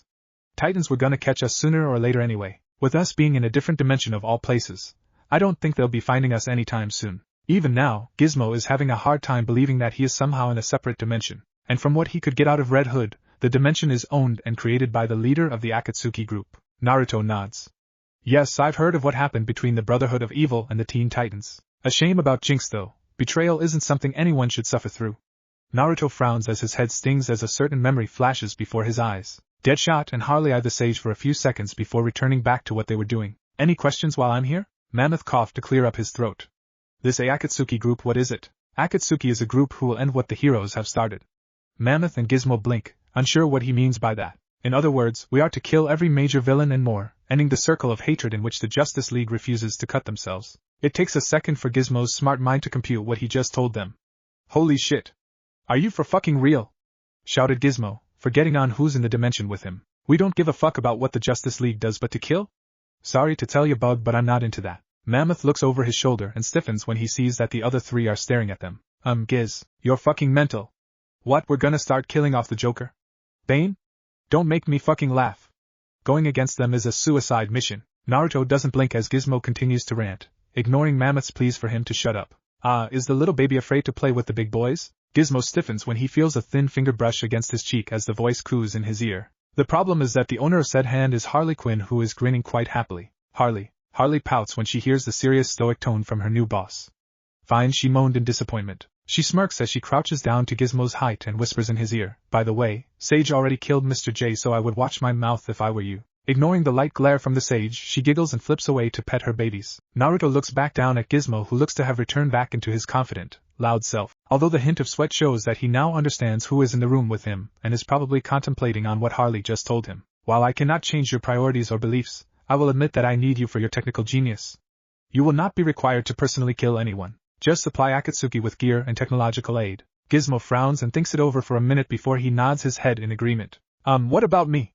Asked Mammoth, timidly raising this hand up. Naruto turns to the giant and his lips twitch upwards. While the Akatsuki have plenty of skilled individuals, there is always a need for muscle. Seeing as you have the strength of 12 men, with the right training, I'm sure that you can be a monster to be reckoned with. Mammoth taps his chin with his large finger, admittingly liking the sound of that. However, Gizmo isn't yet done. What about funds? I can't do shit without the needed equipment. Naruto closes his eyes and hums to himself before opening them, revealing his Rinne Sharingan. Suddenly, everyone finds their footing gone as the dimension shifts around them. Everyone but Harley shouts and screams in surprise while the insane woman laughs as they land on something hard. Red Hood groans as he sits up and rubs his back to ease the pain.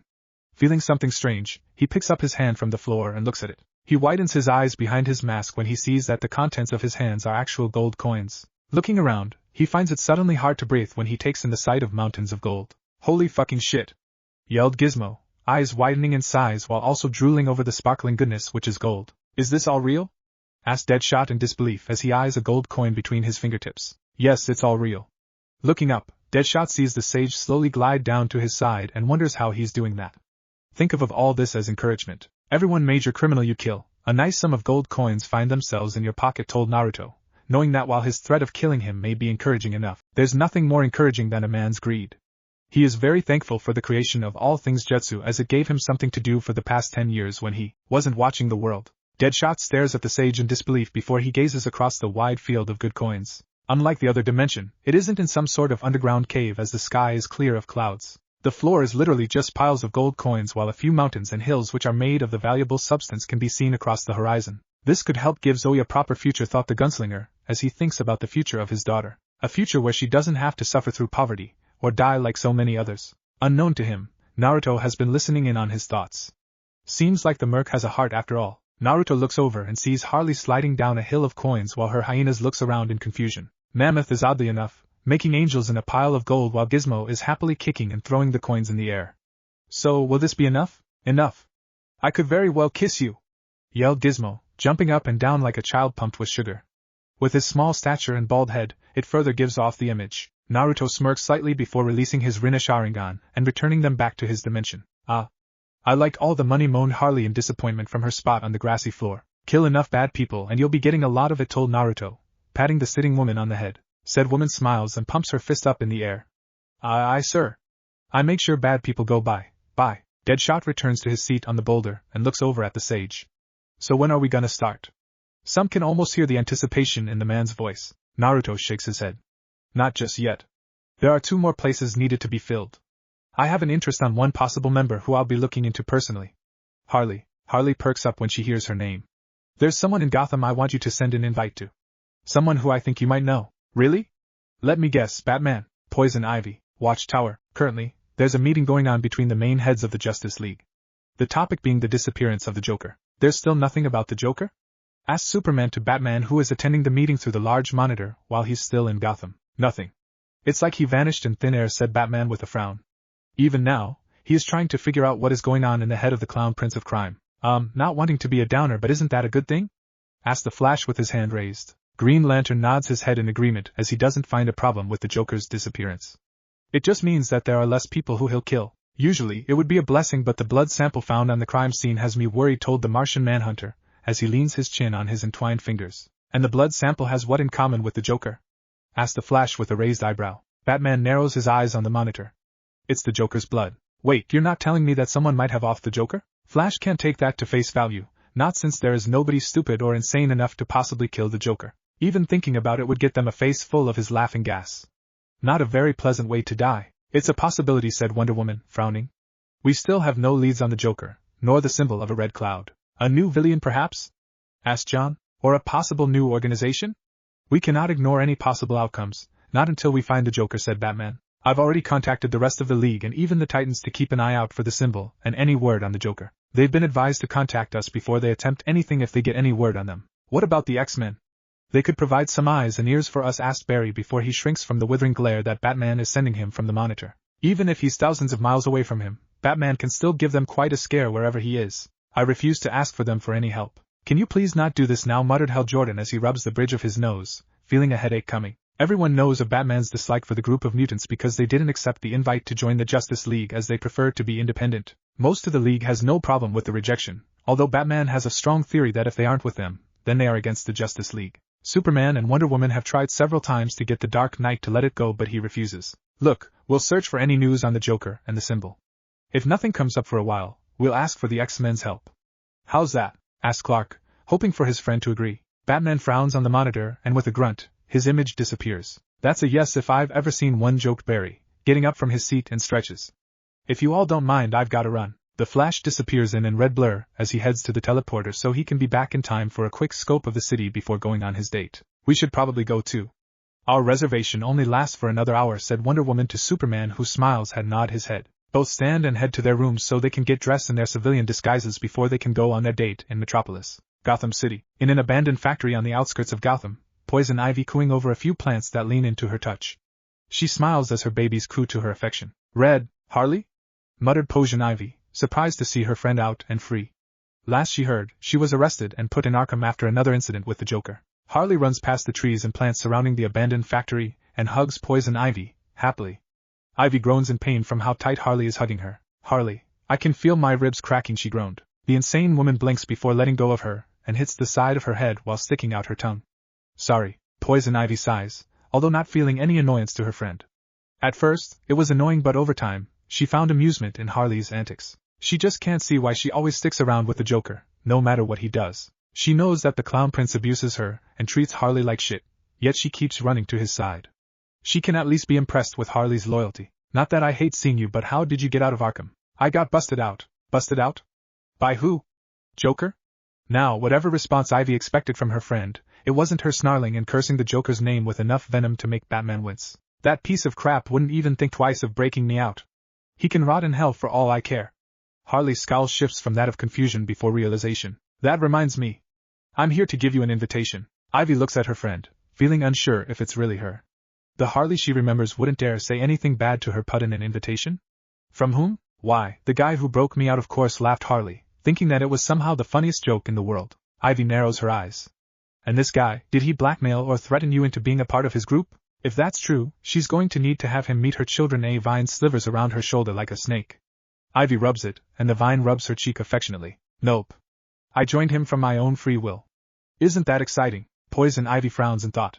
But why would you join up with his group in the first place? Because he killed Puddin. New York City. Stay away. Screamed a thug, wearing a wife beater and a red bandana. He runs down an alleyway, hoping to get away from what is chasing him. Unfortunately, his life is forfeit once he became the prey of a certain demon. You spilled the blood of innocence. Now I spill yours. The thug runs around a corner and freezes in horror when he sees a dead end. He looks around for some sort of exit, but the windows are top high for him to climb and there's no doors. End of the line. The thug turns around and steps back until his back hits a wall.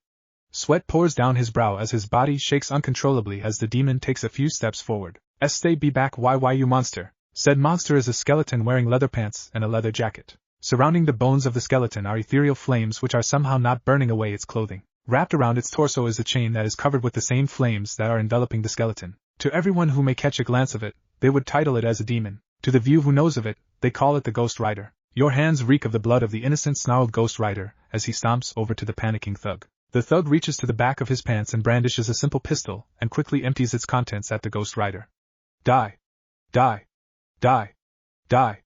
Die, he screamed, pulling the trigger over and over, even when it clicks when empty. Ghost Rider stares down at his chest where the bullet hit their mark.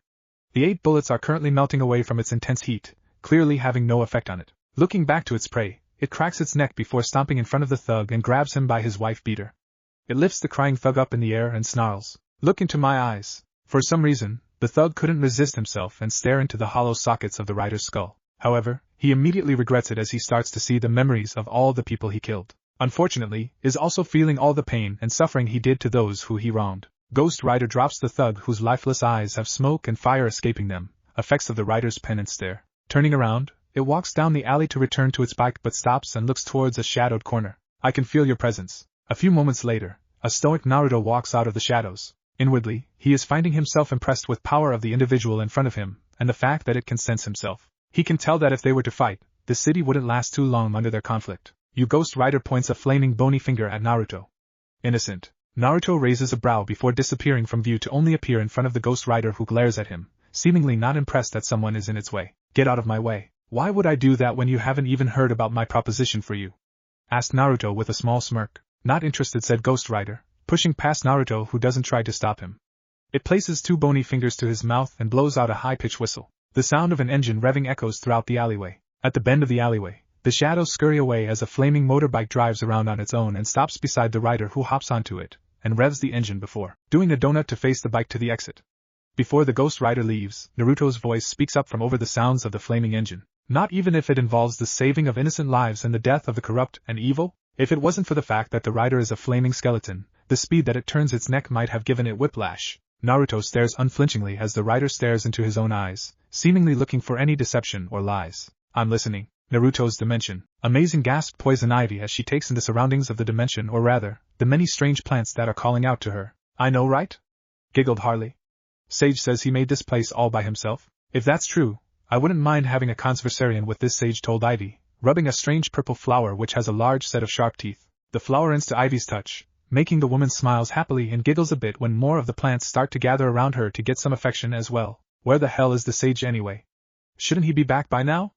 Asked Red Hood to Deadshot, who is loading all of his guns. Deadshot lifts a brow from under his mask. What? Feeling a bit outclassed, are we? He teased, enjoying the glare from the former boy wonder. Well, when I'm trapped in a cave full of carnivorous plants and a woman who can control them with no exits, I feel sort of naked. Deadshot hums but doesn't reply, preferring to get back to his guns. Luckily for Red Hood, a dimensional portal opens not too far away, which signifies that the sage has returned. Only, nobody expects a flaming skeleton in leather to drive through the portal, leaving a trail of flames. Immediately, Red Hood pulls out his twin pistols and aims them at the flaming skeleton, while Deadshot does the same with his sniper rifle. Not too far away, Harley twirls her new hammer and grins while Ivy starts ordering the plants to prepare an attack. Gizmo is already in the air by using his jetpack and has a missile poking out of the side of it. Mammoth tenses, preparing to charge at the skeleton. Ghost Rider lifts himself off of his vehicle and looks around the cave and its inhabitants. Giving them a look, he chuckles in amusement when he sees their weapons all pointing at him. Gizmo blinks when he notices a certain mark on the collar of the rider's leather jacket. Wait a minute, isn't that the mark for the Akatsuki? He pointed out towards said mark. Naruto walks through the portal with his usual stoic expression. That is correct. Ghost Rider has agreed to work alongside us and to spread our influence while we're training. Training? Nobody said anything about training, exclaimed Red Hood. We can't waste any more time. Besides, we don't need training. Naruto looks at Red Hood, his facial expression not once changing. Yet I can kill all of you here with a single finger. Deadshot aims his AK-47 at the sage. Want to test that theory? To everyone's but the rider's surprise, Naruto vanishes from sight, only to reappear beside Deadshot on the boulder. Another surprise comes in the form of Naruto shoving a finger into the barrel of Deadshot's gun. The merc involuntarily pulls the trigger, but instead of a bullet splitting Naruto's finger, the bullet smashes through the back of the weapon, just barely missing the merc's shoulder. Deadshot stares down at his broken gun with a very shocked expression, while Naruto looks down at him with a light glare. Have I passed your test? Deadshot stares up at the sage, happy that he has his mask on to hide his facial expression. With flying colors, he muttered, unsure on what else to say. The fact being, the sage just did a Superman on him, so he isn't sure how to respond to that. Naruto nods his head before noticing the extra in the room. Poison Ivy, isn't it? Poison Ivy doesn't respond, too confused and shocked to release a sound. Not because she just witnessed someone move almost as fast as the Flash or by stopping a bullet with a single finger. No, the reason for being speechless is because she can hear all the plants call out for the sage in need. Just the way the children call out for the man, like as if he is a god, is something she has never seen before, not even with herself. None of her children shows as much want and love for her like these plants do for him. A scary and sad thought. Red? You alright? Harley asked her friend, tilting her body to the wide to look at Ivy's face from below. Huh? Oh yeah? I'm fine, muttered Poison Ivy, shaking herself from her thoughts. Harley, did you explain to Ivy about the goals of the Akatsuki? Asked Naruto, looking over to the insane woman. Said insane woman smirks and playfully salutes him. I'll take that as a yes. She also mentioned how you are interested in me joining, said Poison Ivy, her eyes narrowing at the sage while putting her uneasy thoughts into the back of her head. Why would I join this Akatsuki group in the first place? It sounds a bit far-fetched to me. Naruto nods, agreeing with the metahuman's point of view. The reason he wants her is because of her natural ability to control plant life, which can be handy for both defense and offense. Her pheromones can also be handy for interrogation, since she can just control anyone she wants with a simple kiss, as Harley has told him about her abilities. His eyes drifts down to her stomach as he remembers another fact that Harley mentioned about poison ivy. Maybe I can help you with a certain problem. Ivy frowns and stares intently into Naruto's blue eyes, wondering what he means by problem. And what problem do I have that you can fix? She asked, ready to release her pheromones when he says the wrong thing. I can fix your ability to reproduce. Whatever Ivy was going to say died in her throat as she looks at the sage with eyes wide and full of surprise and possible hope. That is until she remembers the fact that no sort of technology on the planet can heal her from what Woodroo did to her. Don't you lie to me, she roared as the nearby plants come to her aid, surrounding her with a few sharp vines and thorns aiming at Naruto, who raises a hand to stop anyone else from attacking. You can't heal what he did to me. Nobody can. Sighing, Naruto collects a very small amount of nature chakra and releases it through his feet. The chakra travels through the earth and the effects are noticeable to everyone as the grass turns greener, and the plants relax, ignoring the call of Ivy. Naruto steps forward to the frantic poison Ivy, who desperately tries to order the plants to attack him. I can rid a body of all diseases, regenerate a missing limb, and if I wanted to, replace a dying heart with a new one within seconds. If I can do all this, I am 100% confident that I can heal your womb. He placed a hand on top of Ivy's head, being a bit taller than her, and smiles. An honest smile in which nobody has seen for the past few millennium. Red Hood, Deadshot and Gizmo glance at each other, all wondering if he can actually do that. Ivy quickly realizes that her pheromones aren't working on him, as he doesn't look at her with a dazed look like so many before him who have been affected by her pheromones. She tries to push him away and to call him a liar, but she can't. Simply being, she can feel the same energy within her children from within the sage, but in such a greater number that she can't believe he's actually human. There's also the fact that he is saying all of that with such confidence that she can feel a little bit of hope dwell up inside her. To actually have a child of her own, a human child. What do I have to do? Naruto pats her head before taking a step back to give he back her personal space. His stoic expression now back as he stares into her eyes, making her squirm from the way that it feels like he's staring right into her soul. Swear your loyalty to the Akatsuki, Bruce Wayne murmurs to himself as he types away to his supercomputer as files after files pop up on the large screen. He has yet to change out of his Batman armor, something that Alfred has made sure to mention a couple of times. A year has passed since the disappearance of the Joker, and he has yet to find any clues on the whereabouts of the Clown Prince of Crime. There is also the fact that the blood sample he found at the crime scene a year ago was also the Joker's, which just makes his disappearance even more confusing and worrying. However, he may have finally found a possible lead to the Joker. On the screen of his supercomputer are several pictures and files about a certain rider that has been causing death all over the country. Bruce narrows his eyes at the few pictures that were taken of the individual who has eluded him more than once. The pictures show a flaming skeleton in leather, driving through the streets with its equally flaming motorcycle. There have been whispers about the thing a few years back, but it wasn't until last year that it started to work double time on killing known criminals in every state and city. There were even a few times that it raided prisons, just to kill the criminal inhabitants, while leaving the guards unconscious.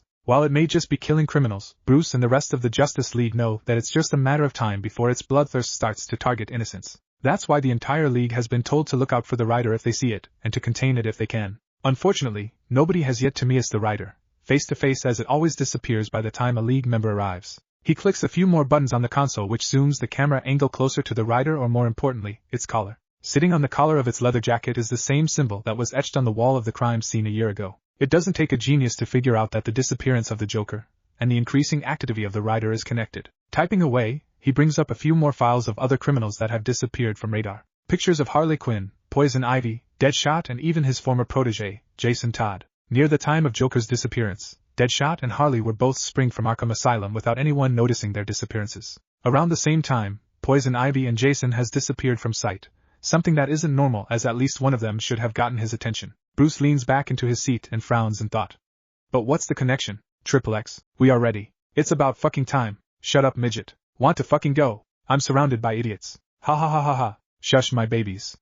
Ignore them, they're all idiots. How have I not killed any of you before? Maybe because you don't got the balls? Munch. Naruto rubs his brow in frustration as his allies bicker with one another, except for Harley and Mammoth, with one laughing her sanity off while the other munches away on an apple. For the last year, he has focused his time and energy on improving his allies' skills and making new ones for them in order to diversify their skills in battle. While he trained the new Akatsuki on their roles, Ghost Rider did his usual thing and spread the influence of Akatsuki to show the world that he's just the beginning to what's to come.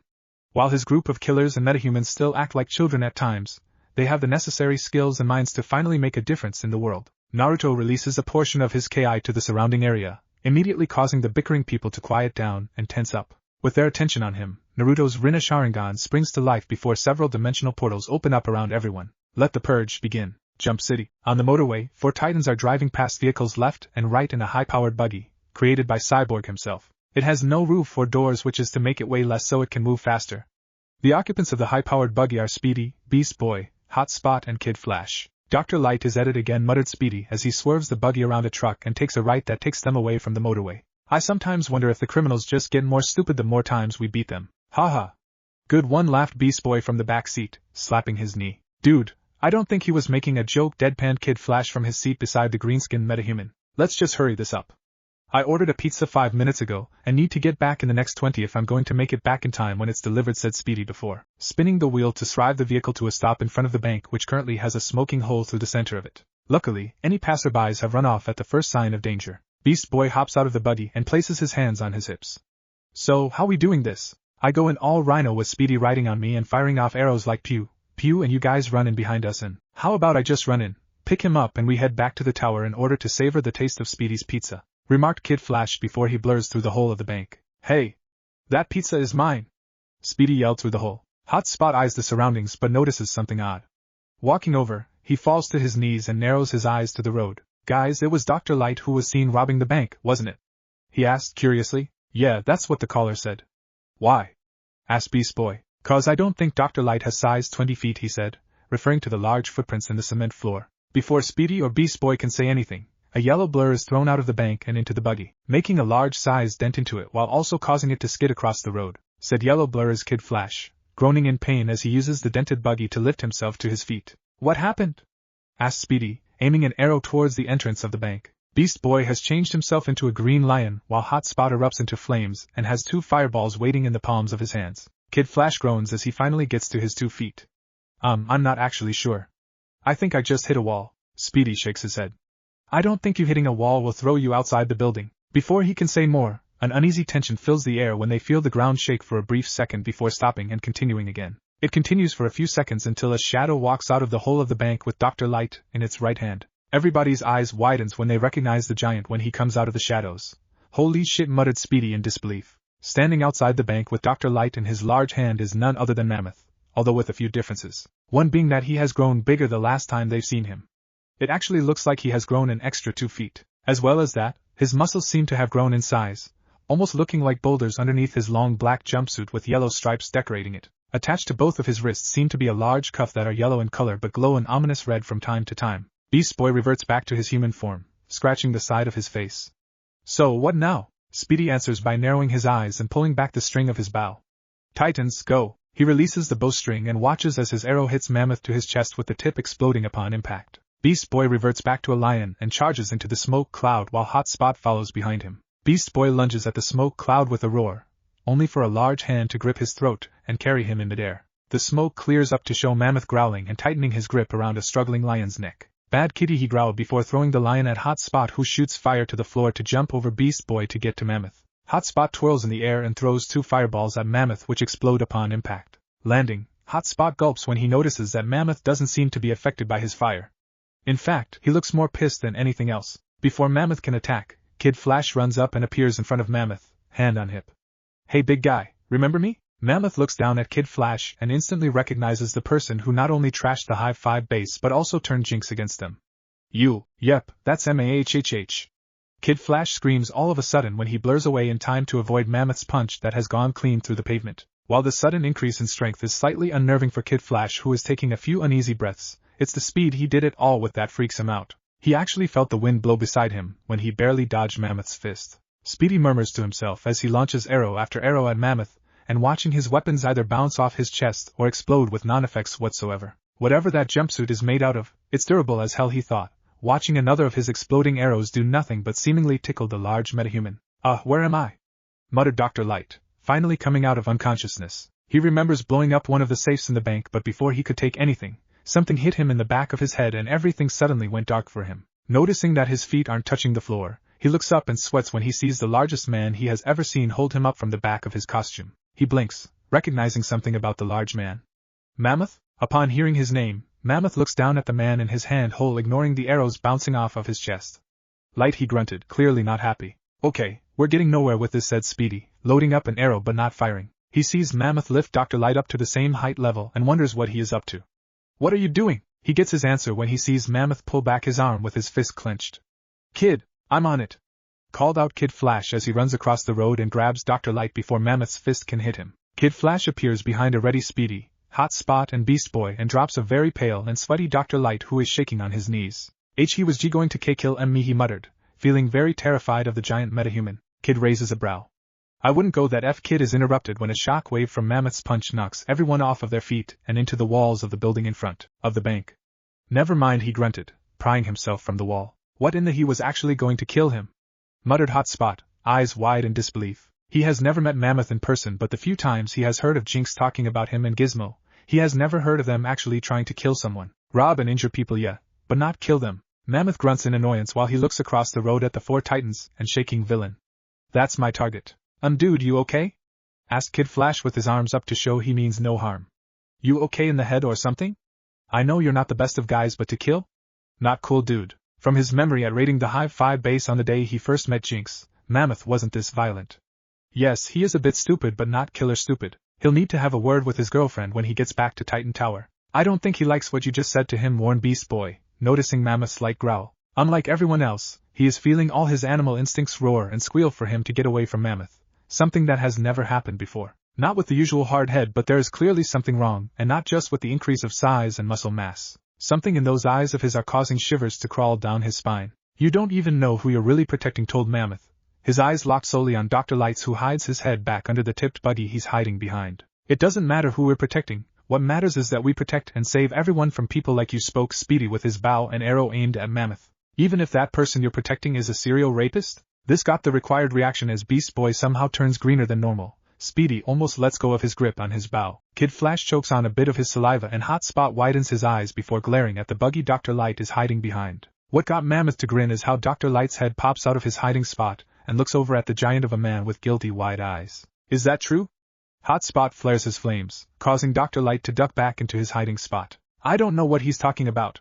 Just arrest me and get him away from me," screamed Dr. Light, more sweat pouring out of him. Beast Boy feels his stomach churn from the obvious increase of distress in Dr. Light's tone of voice. "He's right, isn't he?" he gasped, staring at Dr. Light in ironically, a new light.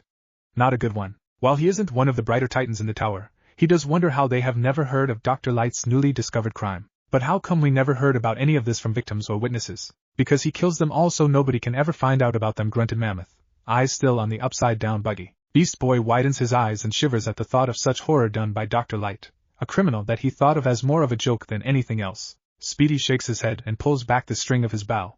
"It doesn't matter, this changes nothing." The other three titans look at each other, and can see in each other's eyes that something has changed, but steel their resolve and prepares to fight. They can discuss the details of Dr. Light's unknown sick crimes later, but for now, they need to arrest Mammoth. Mammoth shakes his head.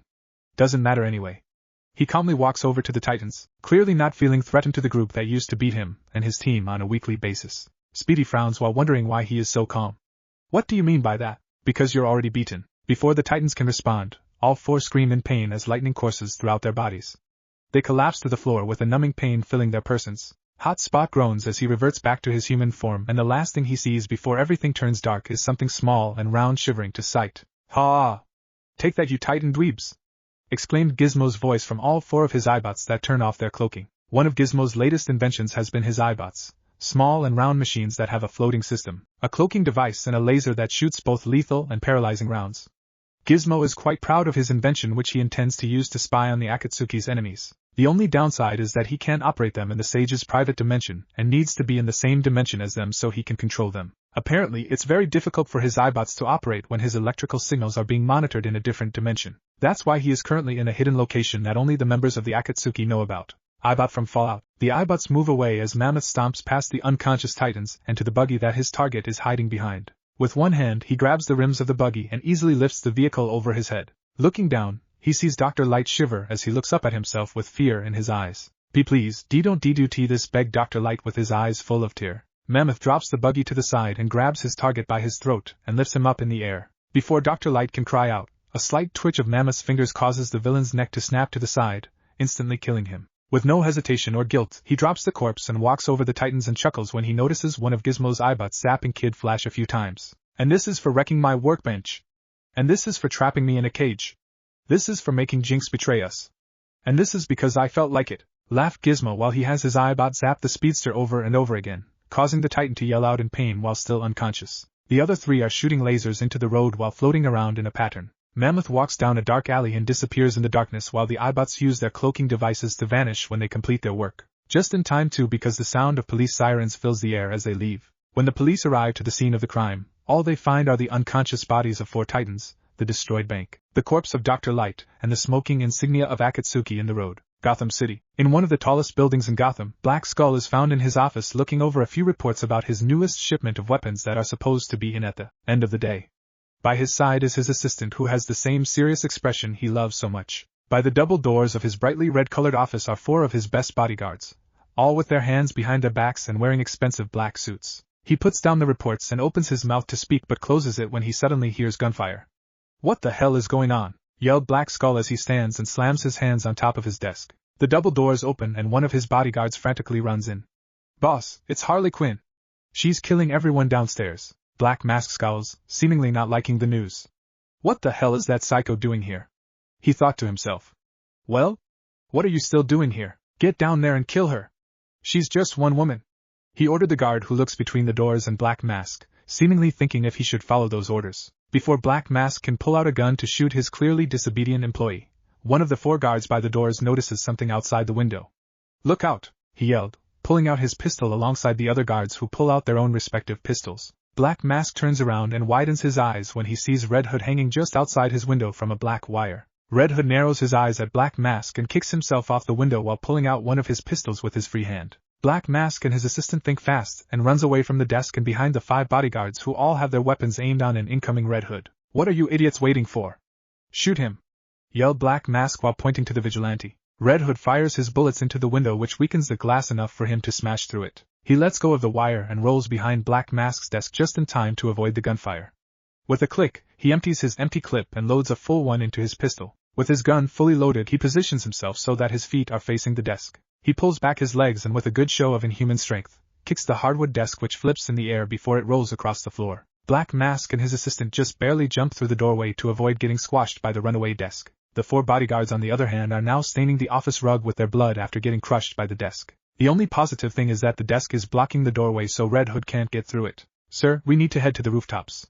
"I'll call in a helicopter to pick us up," spoke his assistant, who takes out her phone and makes the call. "Don't have to tell me twice," said Black Mask, who gets up and runs towards the stairway along with his assistant. By the time he gets to the end of the hall, he hears something off behind him and turns around in time to dodge his desk that flies over his head and crashes through a wall. "Where do you think you're going?" called a clearly smug Red Hood, who is twirling one of his blades from the other end of the hall while walking down it in an almost painfully slow rate. "Fucking prick," muttered Black Mask as he takes out the pistol in his jacket and empties his clip into Red Hood. Red Hood doesn't even try to dodge the incoming shower of lead and instead swipes his knife through the air several times to cut through and deflect the bullets with surprising accuracy. "You got to be fucking kidding me," remarked Black Mask before he runs up the stairs. "I thought only Batman has those kind of skills." After an exhausting few minutes of running up several flights of stairs, he finally makes it to the rooftop where a helicopter and his assistant are waiting for him. "Good to see you're safe, sir." "Yeah, I'm fine." "Let's just get hell out of here," replied Black Mask while fixing his tie. His assistant nods and tips her glasses. "Of course, sir." "If you'll Jew," the assistant cuts off when a knife finds its way into the back of her skull. Rolling her eyes, the assistant collapses face first onto the rooftop, dead. The murderer walks around the helicopter to show that it was Red Hood. Without even glancing, the vigilante raises his gun and shoots several bullets into the pilot. "Remember me?" taunted Red Hood. Black Mask staggers back before he turns and runs back to the door that leads to the stairway. He opens the door to only meet the end of a sledgehammer, which strikes him across the face and throws him back a few feet. Groaning, Black Mask grabs his face to ease the pain and opens his eyes just to see Red Hood looking down at him by his head, while a happy Harley Quinn twirls the sledgehammer, which he guesses to be the offending weapon that hit him. Fine, I give." "You got me," grunted Black Mask as he pushes himself to a sitting position and glares up at Harley, who grins down at him. Now that he thinks of it, he wonders why Harley Quinn and Red Hood, if all people are actually working together, and why they want him. "So, what do you want from me? Money? Guns? A recommendation?" Black Mask lets out a small gasp when he feels the familiar feeling of the end of a barrel touching the back of his head. "Why bang!" The crime lord collapses to his side with a fresh bullet hole going through the back of his skull to the front of it. "I've wanted to do that for a long time," said Red Hood with a grin behind his mask as he holsters his gun back under his jacket. Harley smirks as she rests her new hammer, courtesy of Boss, on her shoulder. Oh, what did he do to you? That's none of your business. Thuh. You're no fun, pouted Harley, who pouts even more when Red Hood presses the top of his Akatsuki ring and vanishes from sight and from the dimension. Jerk, she muttered before copying the motion and vanishing. New York City. Ha ha ha ha ha. Come and catch me, bug boy.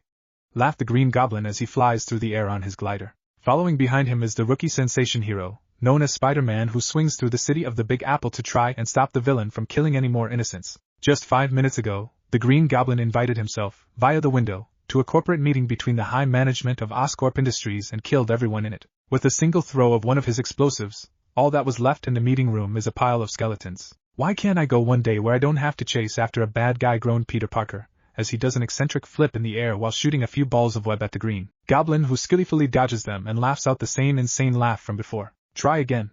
The Green Goblin, who is also publicly known as Norman Osborn, pulls out an explosive and throws it back at Spider-Man, who widens his eyes behind his mask upon recognizing the offending item. Acting fast, he shoots a web to the top of a nearby building and pulls himself up hard to dodge the orb. Not done, he uses his free hand to shoot another web at the falling bomb and pulls hard on it, which throws the item above himself and high into the air, just in time as it explodes in a wide green explosion that could have caused major damage to the public if it got anyway close. Peter sighs in content from the wall he is sticking himself on before looking over at the Green Goblin, who is stationary in the air. Nice one, but can you handle all of these?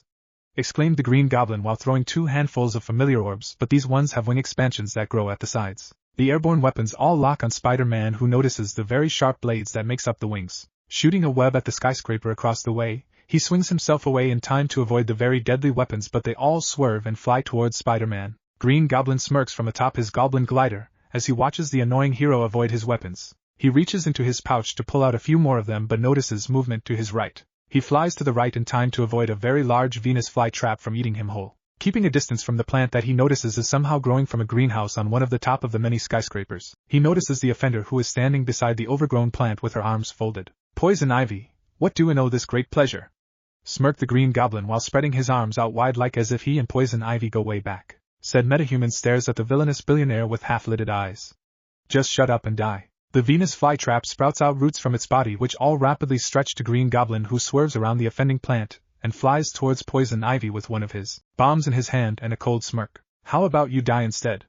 Chuckled the Green Goblin, who throws his explosive at the Metahuman. Said Metahuman commands a root to wrap around the bomb before it can get anywhere near herself. She doesn't even flinch when it explodes, which lightens up the area in a green glow and warms Poison Ivy from the heat of the explosion. Green Goblin flies higher into the air in time to avoid the Venus flytrap from eating him, but the plant continues to chase after him, growing even more large at every second. Getting annoyed quickly, he takes out 3 explosives and chucks them down the open mouth of the plant and laughs to himself when it explodes into chunks of plant tissue that rain down the street harmlessly. Poison Ivy growls silently to the sight of one of her babies dying right in front of her, while the offender just laughs away to himself. Her patience only gets worse when the Spider-Man fellow drops down by her side and shoots a web to her hands, sticking them together. Green Goblin is one thing but an overgrown weed? No thank you, quipped Peter as he pulls onto his webbing to get Poison Ivy off her feet. To his surprise, he soon finds out that his strength isn't enough to bring Poison Ivy to his side. In fact, a powerful tug from his webbing causes him to lose his own balance, feeling too surprised to actually correct himself. Let go of me. With strength that someone of Poison Ivy's size and stature shouldn't have, she pulls her webbed hands over her head and brings them down beside her, slamming Spider-Man into the rooftop and making a nice set of deep crack and a small crater into the concrete. Gonna feel that in the morning, groans Spider-Man. His spider sense tingles all of a sudden, and with renewed energy, he jumps away in time to avoid a large root from grabbing him. Said root continues its assault, which forces Spider-Man to avoid it, which gives Poison Ivy plenty of time to deal with the Green Goblin, who is now charging at her. Got you! 2 large spikes expands from the front of the glider, which the villain intends to use to pierce Poison Ivy. However, the metahuman smirks before reaching a hand into the pile of leaves that makes up her clothing. Pulling her hand back, she throws it upwards toward the Green Goblin, who notices something small getting into his line of sight. A second later, he recognizes the small dots to be seeds. What the? All of a sudden, the seeds explodes in a cluster of roots that quickly wraps themselves around the Green Goblin before he can do anything about them. With his quick downwards descent and the sudden lack of balance, that he falls off his glider and rolls painfully onto the rooftop as his flying vehicle crashes a few feet away from Poison Ivy, who makes her way over to the downed Green Goblin, who struggles to get the plants off of him. Stop your struggling. There's no getting away when my babies get their roots on you, told Poison Ivy with a small smirk. Behind his mask, Norman Osborn smirks because unseen behind the roots, he just barely presses a button on his wrist console which remotely controls his glider. Said glider floats up and turns to face the back of Poison Ivy before it sails through the air with its spikes glinting from the sunlight. Peter jumps past the route that has been following him for the last 5 minutes, and cries out to Poison Ivy when he sees that Norman's glider is going to stab her from behind. Unknown to both the villain and hero, Poison Ivy already noticed the incoming glider the first moment it sprung back to life. Slightly turning to face the incoming glider, she reaches her hand out, and to the surprise of both Spider-Man and Goblin Glider, she catches it by the front spike. The glider struggles to push back the metahuman whose feet are starting to crack the ground underneath her, yet she doesn't even flinch. Having enough, she raises her free hand and slams it down on the glider, which sticks into the floor in front of herself. Cute, she smirked to Norman Osborn's clearly shocked face from behind his mask. Now that's settled, time to come with me. There's someone who is looking forward to meet you. She walks while swinging her hips and taps the top of Norman's mask with a flirtatious smirk. Spider-Man gets out of his surprise and runs towards Poison Ivy to stop her. Stop! Poison Ivy turns to the rookie hero and smirks while releasing her pheromones. Peter goes to grab her arm but suddenly stops himself, and feels himself lose control over his own body. Maybe next time, Little Spider smirked Poison Ivy before she taps the top of her Akatsuki ring and disappears with Green Goblin. All Peter can do is stand on the rooftop in a daze for an hour until the pheromones wear off. XXX, Norman grunts as he topples to the floor with a spurning stomach and a headache. With his arms tied behind his back, he barely gets himself to his knees. He tries to stand up but Poison Ivy grasps his shoulder from behind and pushes him down with surprising strength. Ah, Norman Osborn. One of the many blights that is slowly killing the planet. Norman turns from glaring at Poison Ivy and looks up to see an unknown man standing a few feet in front of himself. What catches him off guard is the fact that he never once noticed a man get in front of him. You know my name but I don't know yours. Naruto lightly smiles and with a flick of a finger, Norman's mask disconnects itself from his armor and falls to his knees, exposing the face of the insane billionaire. Usually I would, but you're not going to live long enough for it to have any meaning to you. Before Norman can open his mouth to reply, Naruto's Rinna Sharingan blazes to life and he places one hand on Norman's head. The villain tenses up with wide eyes and gasps as Naruto uses his human path to absorb his soul. With a tug, Naruto pulls out a ghostly version of Norman Osborn and absorbs it through his fingertips. Closing his eyes, he not only absorbs the soul of Norman Osborn but also the memories of the villain. Poison Ivy feels a chill crawl up her spine as she stands back and watches her leader absorb a literal soul right in front of her. As a former villain, she has seen many types of individuals with all sorts of powers that range from super strength, flight and even to control electricity. But to absorb souls is something entirely off the scale of amazing powers. She can guess that not even Superman can defend himself once Sage gets his hands on him. Her eyes flicker to Norman's body which collapses to its side with lifeless eyes staring past Sage's feet. Want me to get rid of that for you? She asked. Some of her plants have an acidic juice that she can use to break down a corpse. With the training and power boost from the Sage, it only got stronger along with the rest of her skills. A year ago, she wouldn't even dream about catching something as fast and dangerous as the Green Goblin's glider, yet she did. Sage shakes his head at her. No need. I have a plan for that, he told her while the King of Hell erupts from violet flames beside the Sage and swallows the corpses of Norman Osborn before vanishing. Poison Ivy can only guess how many more abilities her boss is hiding from everyone else. I'll never get used to that. Naruto leans down and picks up the mask of the Green Goblin and looks at it for a moment before he walks towards the small river. Never will I. Metropolis, come on big boy, don't be shy.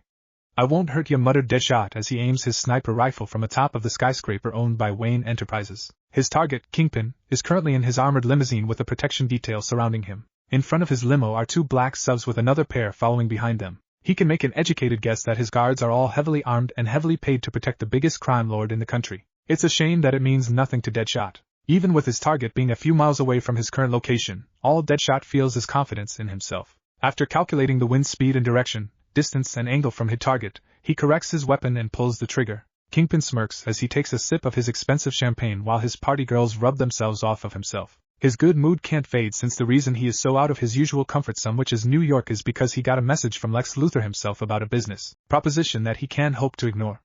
Seeing as Lex Luthor is one of the wealthiest and smartest people on the planet, whatever proposition he makes will most likely involve finance and advanced technology that he can use to finally take care of that pain in his ass, Spider-Man. Unknown to Kingpin, his message from Lex Luthor has been wired by a certain mercenary who is gleefully watching his limousine a few miles away from atop a building. Deadshot's bullet flies through the air in a blur and after a few seconds, makes contact with its target a few miles off. The bullet easily drills through the armor in the limousine and cuts straight through the forehead of Kingpin, who jerks his head back with a shocked expression on his face, before the light in his eyes fades away. The party girls all scream in horror as the limousine driver stops with the subs and Kingpin's bodyguards all run around the vehicle in a panic. Deadshot chuckles before his sniper rifle disappears in a poof of smoke.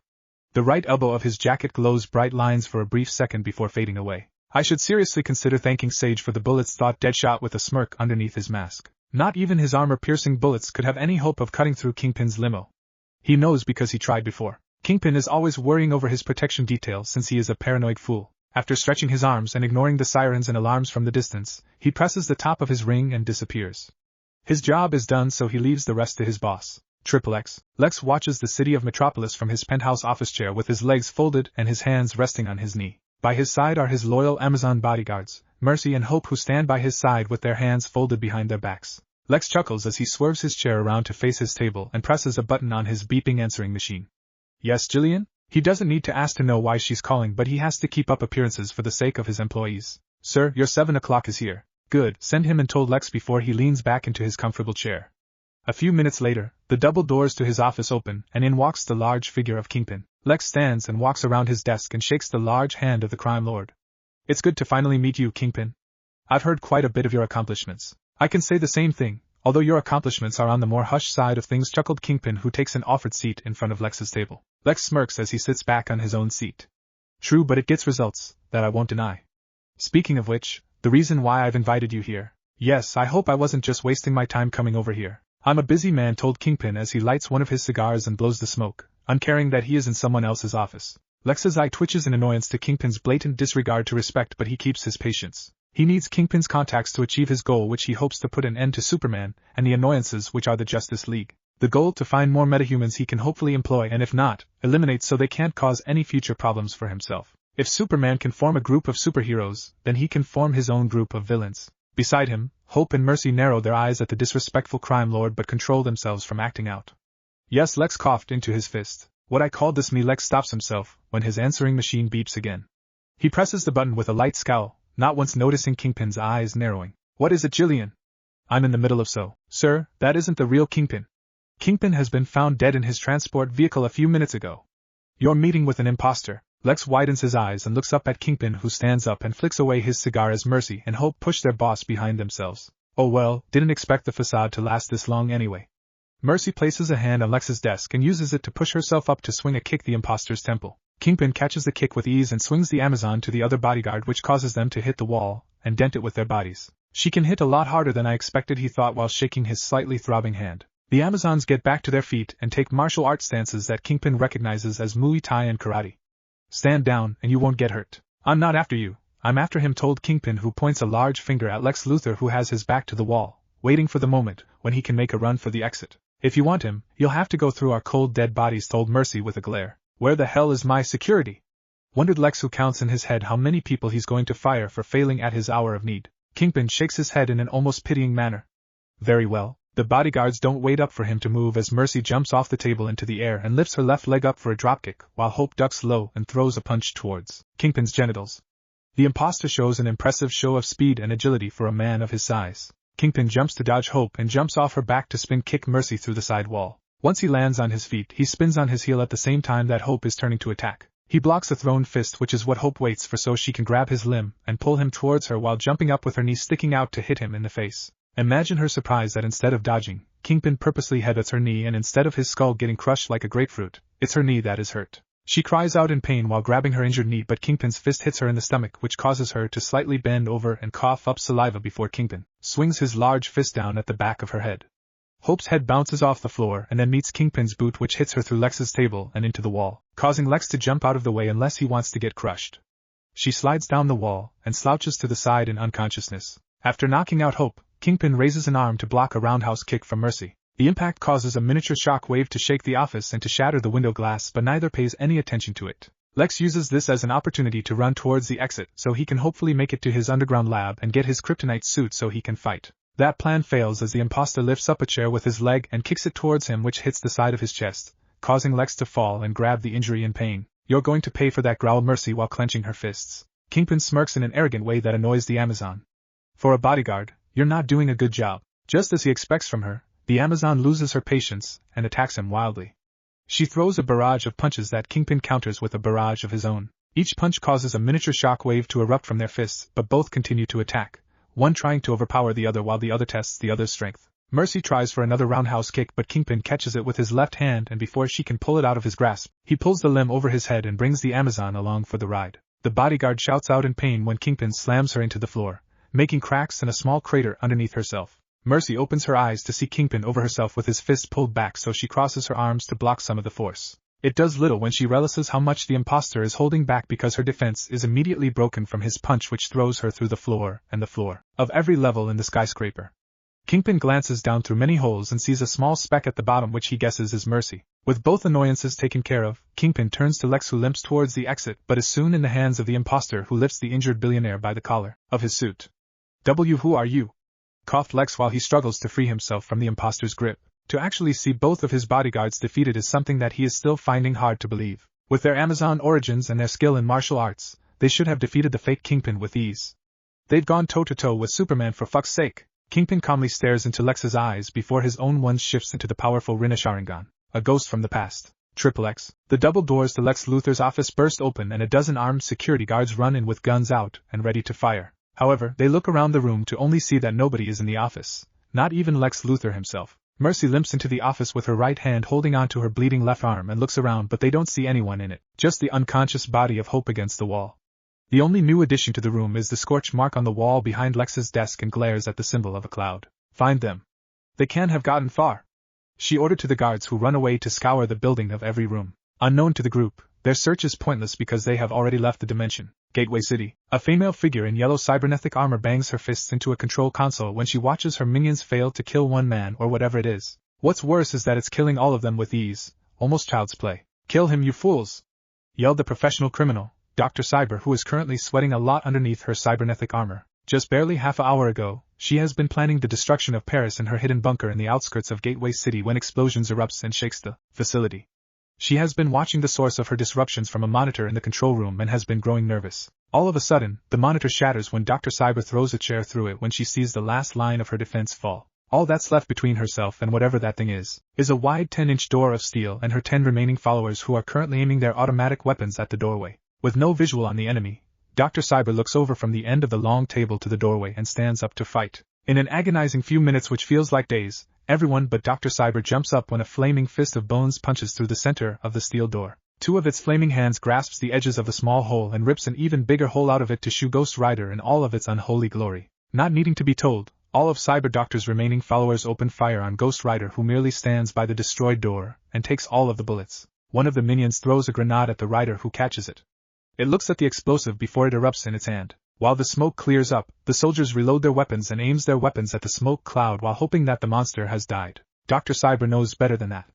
She has seen footage of the rider taking a rocket to the chest and still walk off without a scratch. She highly doubts that a grenade and a few bullets can injure it. Just as she expected, when the smoke clears up, the rider is still standing in the same place without a scratch on it. It lifts a bony finger and waves it around the room before keeping it on Dr. Cyber. Guilty. Like as if the declaration is an invitation, the rest of the minions fire again, but this time, Ghost Rider replies kindly. It grasps the chain that is around its chest and pulls it off and gives it a swing.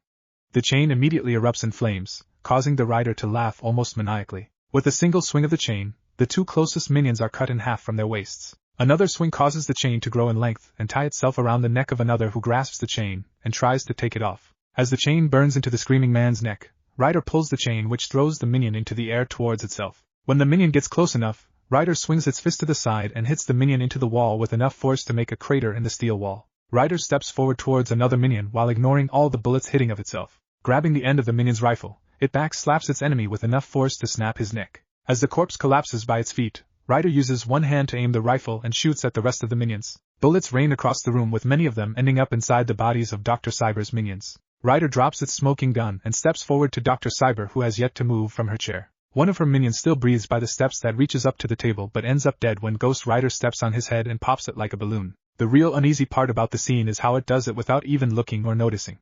Rider stops just by the end of the table. I've heard rumors about you and your exploits. They say your kill count reaches up to the thousands. She chuckles dryly, accepting the fact that she's going to die. Your hands are stained with the blood of the innocent. Thousands of pure souls have been lost because of your actions, spoke Ghost Rider. Oh? And your hands aren't covered in blood? I end the lives of the corrupt and evil. Lives who are all worth nothing. The villain laughs at its response. And what about their innocent families? Mothers and fathers who suffer for the loss of their child which you killed? What of their children who have to live the rest of their lives without a father? Do their lives not matter? Ghost Rider snarls at the villain, growing in temper, which she can tell from the way its flames get brighter and larger. The deaths of the evil will prevent the corruption of future generations.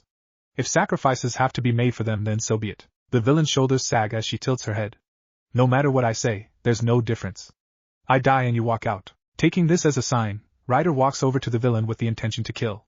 However, the villain grabs the edge of the table with enough grip to crack it and lifts it up. She swings it like a baseball bat and hits the Ryder into panels and consoles, which sparks and drowns it in electricity.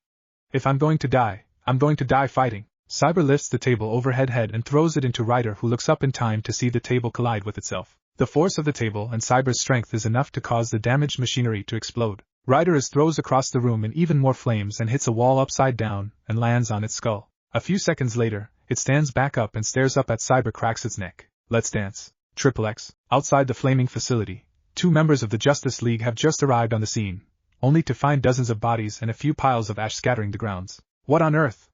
Gasps Supergirl as she floats to the ground as she looks around the bodies, who all look like to have died in great pain. Who could have done such a thing? I think I know, said Princess Diana, or known more as Wonder Woman. The foul demon that Batman has been hunting for the previous year. Her assumptions are proven correct because 2 heavy metal doors in the flaming facility open up to show Ghost Rider walking out with a helmet in its hand. A helmet that Wonder Woman recognizes and causes her eyes to widen. Dr. Cyber, she gasped as she stares at the bloody helmet of one of her rivals. Ryder stops when Supergirl lands in front of itself and glares at it with enough heat to make any man flinch. Ryder merely rolls its skull. Innocent. I can't say the same thing about you, growled the cousin of Superman. Before Ryder can speak, a golden lasso wraps around itself and ties its arms to its side. Following the length of the golden lasso, Ryder sees Wonder Woman floating in the air and glaring at itself with heat similar to that of Supergirl. Innocent. Foul demon. So many lives gone, and for what goal? Tell me.